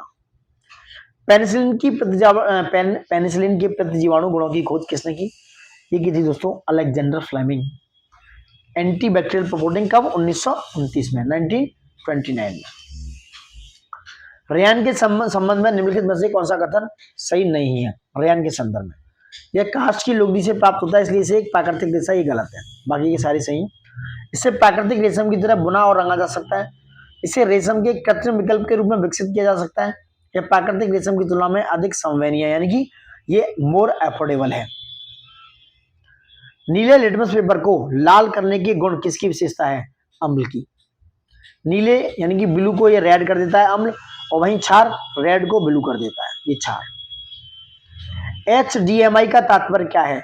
HDMI का तात्पर्य है हाई डेफिनेशन मल्टीमीडिया इंटरफेस, याद रखो, high definition multimedia interface. Next, संतति में जीन संयोजन के संबंध में कौन सा कथन सही है? वे भिन्न विशेषताओं के प्रकट होने के कारण बनते हैं, because different characteristics to appear. मानव के प्रारंभिक विकास के निम्नलिखित चरणों में सही क्रम की व्यवस्थित कीजिए, क्या है? यह है निषेचन यानी कि फर्टिलाइजेशन, उसके बाद युग्मजन लगातार विभाजित होते हैं, जायगोट डिवाइड सेपरेटली, इंग्लिश में पढ़ो, फर्टिलाइजेशन होता है, फिर जायगोट डिवाइड्स रिपीटेडली, उसके बाद फिर formation of a ball of cell, फिर embryo embeds in the uterus wall. निषेचन, युग्मजन लगातार विभाजित होता है, उसके बाद कोशिकाओं के एक पिंड का निर्माण, फिर भ्रूण गर्भाशय की दीवार में प्रत्यारोपित हो जाता है, तो 4 2 3 1 बायोलॉजी का क्वेश्चन रख दिया भाई इन्होंने। हाइड्रोलिक लिफ्ट किस सिद्धांत पर काम करते हैं? ये करते हैं पास्कल के नेम पर, पास्कल का नेम, किस पर? पास्कल का नेम। ये hydraulic lift is a powerful machine that works in the pascal law. पहला NSM कंप्यूटर परम शिवाय, NSM क्या है? पहला परम NSM national super computing mission कब? 2015। याद रखना, ये आने वाला है आपके एग्जाम्स में, national super computing mission launch in 2015। तो परम शिवाय कहाँ स्थापित किया गया है? यह है IIT BHU में। BHU मतलब भोले बाबा, भोले बाबा मतलब वाराणसी, BHU मतलब बनारस हिंदू यूनिवर्सिटी, तो परम शिवाय, शिवाय मतलब भोले बाबा, तो IIT BHU बना कहाँ पर? परम शिवाय IIT BHU वाराणसी में। ठीक है, परम शिवाय फर्स्ट कंप्यूटर है जो इंस्टॉल किया गया नेशनल सुपर कंप्यूटिंग मिशन कब? 2019 में। ये परम शिवाय 2019 में, और नेशनल सुपर कंप्यूटिंग मिशन आया 2015 में। परमाणु ऊर्जा विभाग के संदर्भ में निम्नलिखित कथनों पर विचार करना क्या है?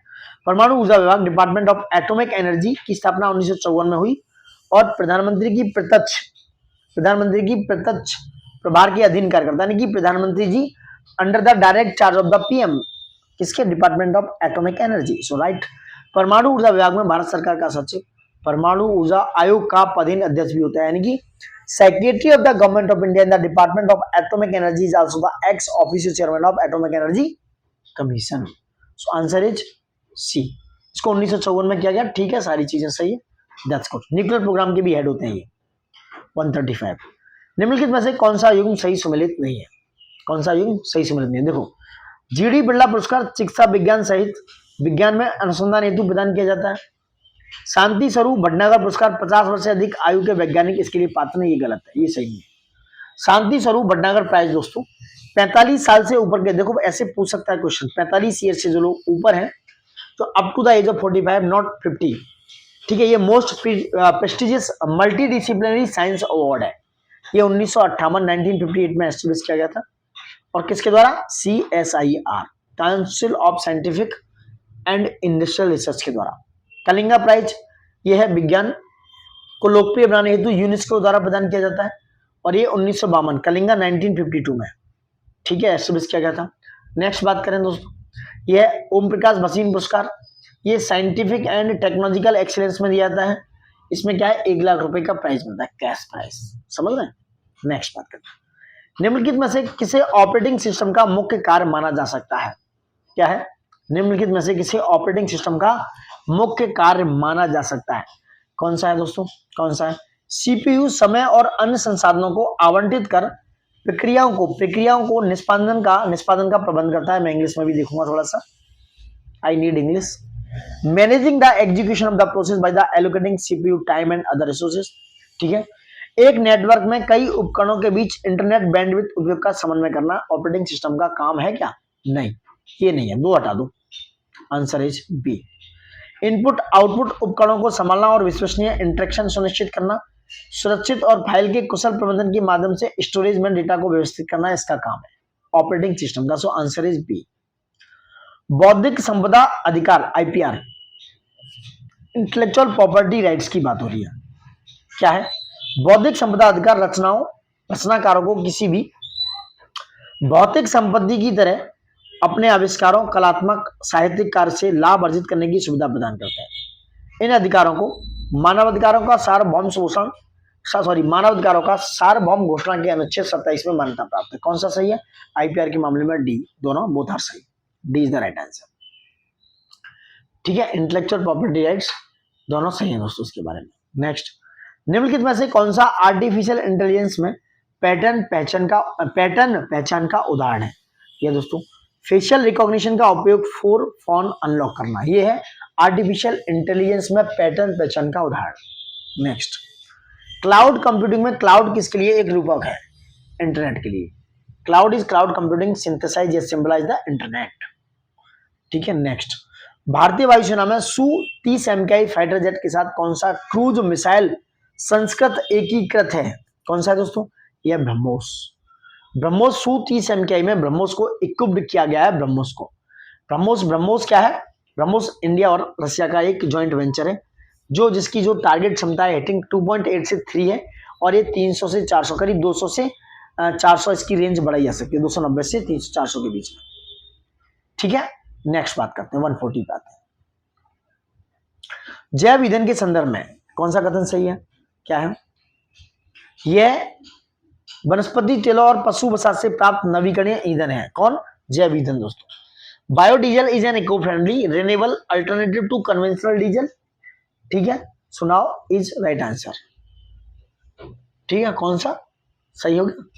ठीक है। ये इन्वॉल्विंग होते हैं vegetable oil like soybean, palm oil, animal fats like India national biofuel policy, याद रखना, इंडिया की नेशनल राष्ट्रीय जैव ईंधन पॉलिसी 2018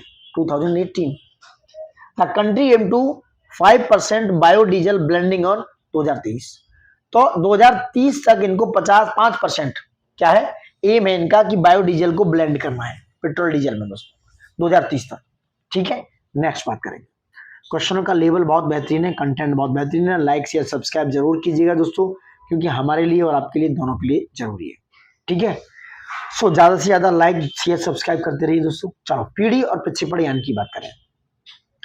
फर्स्ट जनरेशन का जो प्रक्षेपण यान है वो है SLV, याद रखना, ये आता है मैचिंग में, सैटेलाइट लॉन्च व्हीकल। तो ये इसरो के द्वारा इसको, ये रॉकेट है फर्स्ट रॉकेट जिसको डेवलप किया गया, SLV सैटेलाइट लॉन्च व्हीकल दोस्तों।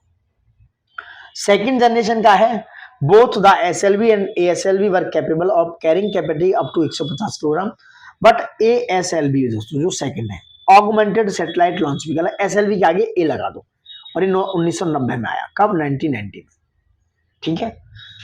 तीसरी पीढ़ी क्या हो गया, थर्ड, ये हो गया PSLV, polar satellite launch vehicle, और ये कब आया, 1994 में। डेट याद रखना, 1994। उसके बाद फोर्थ जनरेशन की बात करेंगे दोस्तों, एक ही बच्चा, और ये बता GSLV। GSLV is a significant more powerful rocket जो डिजाइन किया गया heavier satellite to much higher orbit, GSLV MK3 वगैरह है। और ये 10,000 किलोग्राम तक का क्या है, पेलोड ले जा सकता है, 10,000 किलोग्राम, किसमें, लो अर्थ ऑर्बिट में। ठीक है, तो पहली पीढ़ी हो गया, दोबारा रिवाइज कराता हूं मैं इसको आपको, यार रिवाइज करने की नीड है। पहली पीढ़ी हो गया SLV, ठीक है। दूसरी पीढ़ी हो गया ASLV 1990, तीसरी पीढ़ी PSLV 1994, चौथी पीढ़ी GSLV जो 10,000 किलोग्राम तक पेलोड ले जा सकता है। GSLV मार्क क्या है, second, third stage of the GSLV mark second, it is indigenously developed cryogenic upper stage. ठीक है, सो आंसर इज क्या हो गया, आंसर देखो, answer is 3 3 4 4 1 2 3 4 1 2, so B is the right answer. Diphtheria बहुत इंपॉर्टेंट है। डिप्थीरिया निम्नलिखित में से किसके कारण होता है, तो डिप्थीरिया होता है दोस्तों किसके कारण, बैक्टीरिया, जीवाणु के कारण। डिप्थीरिया क्या है, कॉन्टीजियस डिजीज है, जो क्या है, किसके कारण, टॉक्सिन प्रोड्यूसिंग बैक्टीरियम के द्वारा होती है दोस्तों। ठीक है, क्रोनी बैक्टीरियम डिप्थीरिया, ये प्राइमरी अफेक्ट करता है रेस्पिरेटरी ट्रैक्ट को, याद रखना किसको, रेस्पिरेटरी यानी कि जो सांस लेने वाली ट्रैक है उसको ये क्या करता है, अफेक्ट करता है। उसके बाद स्किन को भी दोस्तों, एक टॉक्सिन बैक्टीरिया होता है, एक बैक्टीरिया है जीवाणु जो रिलीज करता है एक टॉक्सिन, जिससे क्या होता है, सीरियस कॉम्प्लिकेशंस हो जाते हैं और heart and nervous system damage हो जाता है और रेस्पिरेटरी ड्रॉपलेट्स बन जाते हैं, और ये कॉमन सिम्टम्स हैं इसकी। रक्त के थक्के के लिए कौन सा विटामिन जिम्मेदार है, उसकी कमी से रक्त का थक्का नहीं जमता है, विटामिन के। ठीक है, मैं सारे विटामिन बता दूं। अब आते हैं विटामिन ए पे। विटामिन ए क्या है, विटामिन ए होता है रेटिनॉल, ठीक है, और जिसमें कलर ब्लाइंडनेस, जीरोपेथेल्मिया और नाइट ब्लाइंडनेस होती है विटामिन ए से। अब विटामिन B1 पे आता हूँ। B1 क्या होता है, ये होती है थायमिन, ठीक है, और vitamin B2 riboflavin, vitamin B3 niacin, vitamin B5 होता है पेंटोथेनिक एसिड, और विटामिन B7 होता है बायोटिन, विटामिन B12 होता है साइनोकोबाल्मिन दोस्तों। ठीक है, अब विटामिन B1 थायमिन होता है और इसकी वजह से होता है बेरी, और विटामिन B2 होता है राइबोफ्लाविन, इसकी वजह से होता है स्किन यानी कि क्रैक होने लगती है, टंग जीभ क्रैक होने लगती है, रेडिश आंखें लाल हो जाती है। विटामिन B3 नियासिन होता है जो मेंटल रिटार्डनेस, विटनिंग इन हेयर वगैरह होती है दोस्तों। ठीक है, नेक्स्ट बात करते हैं विटामिन B5 जिससे पैथोथेनिक एसिड होता है, इससे फटीग, इंसोमिनिया, डिप्रेशन हो जाता है। विटामिन B6 इसकी वजह से स्किन डिजीज हो जाती है, पायरोडेक्सिन। विटामिन B7 बायोटिन होता है, इससे पैरालाइज हो जाता है, hair fall, skin, nail problems. Vitamin B9 folic acid जो एनीमिया और बर्थ डिफेक्ट होते हैं। Vitamin B12 cyanocobalamin, anaemia, neurological impairments, stomach intestine problem. Vitamin C ये वाला इसका भी होता है, एस्कॉर्बिक एसिड कहते हैं। विटामिन डी इससे बॉन्ड डिजीजनेस हो जाती है, बॉन्ड डिजीज इंक्लूडिंग रिकेट्स। और विटामिन ई टोकोफेरल होता है जो मस्कुलर स्वेलिंग, ठीक है, स्टेरिलिटी यानी कि जो फर्टिलिटी की क्षमता कम हो जाती है विटामिन ई की वजह से। और ये विटामिन की इसका आंसर है, इसे बोलते हैं फाइलोक्विनाइन दोस्तों। फाइलोक्विनाइन ये होता है नॉन क्लॉटिंग ऑफ ब्लड का थक्का नहीं होता विटामिन के से। ठीक है, निम्नलिखित में से कौन सा सही सुमेलित नहीं है, बताइए कौन सा नहीं है, कौन सा नहीं है दोस्तों। नेक्स्ट बात करेंगे कौन सा है इसका, B1 थायमिन है, ठीक है, B1 थायमिन हो गया, और विटामिन B2 क्या है, राइबोफ्लाविन हो गया। विटामिन B2 क्या हो गया, राइबोफ्लाविन हो गया। विटामिन B5 पेंटोथेनिक एसिड हो गया। देखो विटामिन B7 साइनोकोबाल्मिन नहीं होता, ये होता है विटामिन B12, समझ रहे हैं आप, डी इसमें मैच नहीं है। और B7 होता है बायोटिन, मैंने पहले भी बताया, तो इसमें पूछने की जरूरत थी नहीं वैसे, D is the right answer. कौन सा रक्त वाहिका रक्त को हृदय से यानी कि हार्ट से शरीर के भिन्न भागों तक ले जाती है, कौन है दोस्तों, ये धमनियां, अर्टरीज होती हैं, जो अर्टरीज ब्लड को कहां से, हार्ट से बॉडीज यानी कि जो बॉडी के वेरियस पार्ट है वहां तक ले जाती हैं।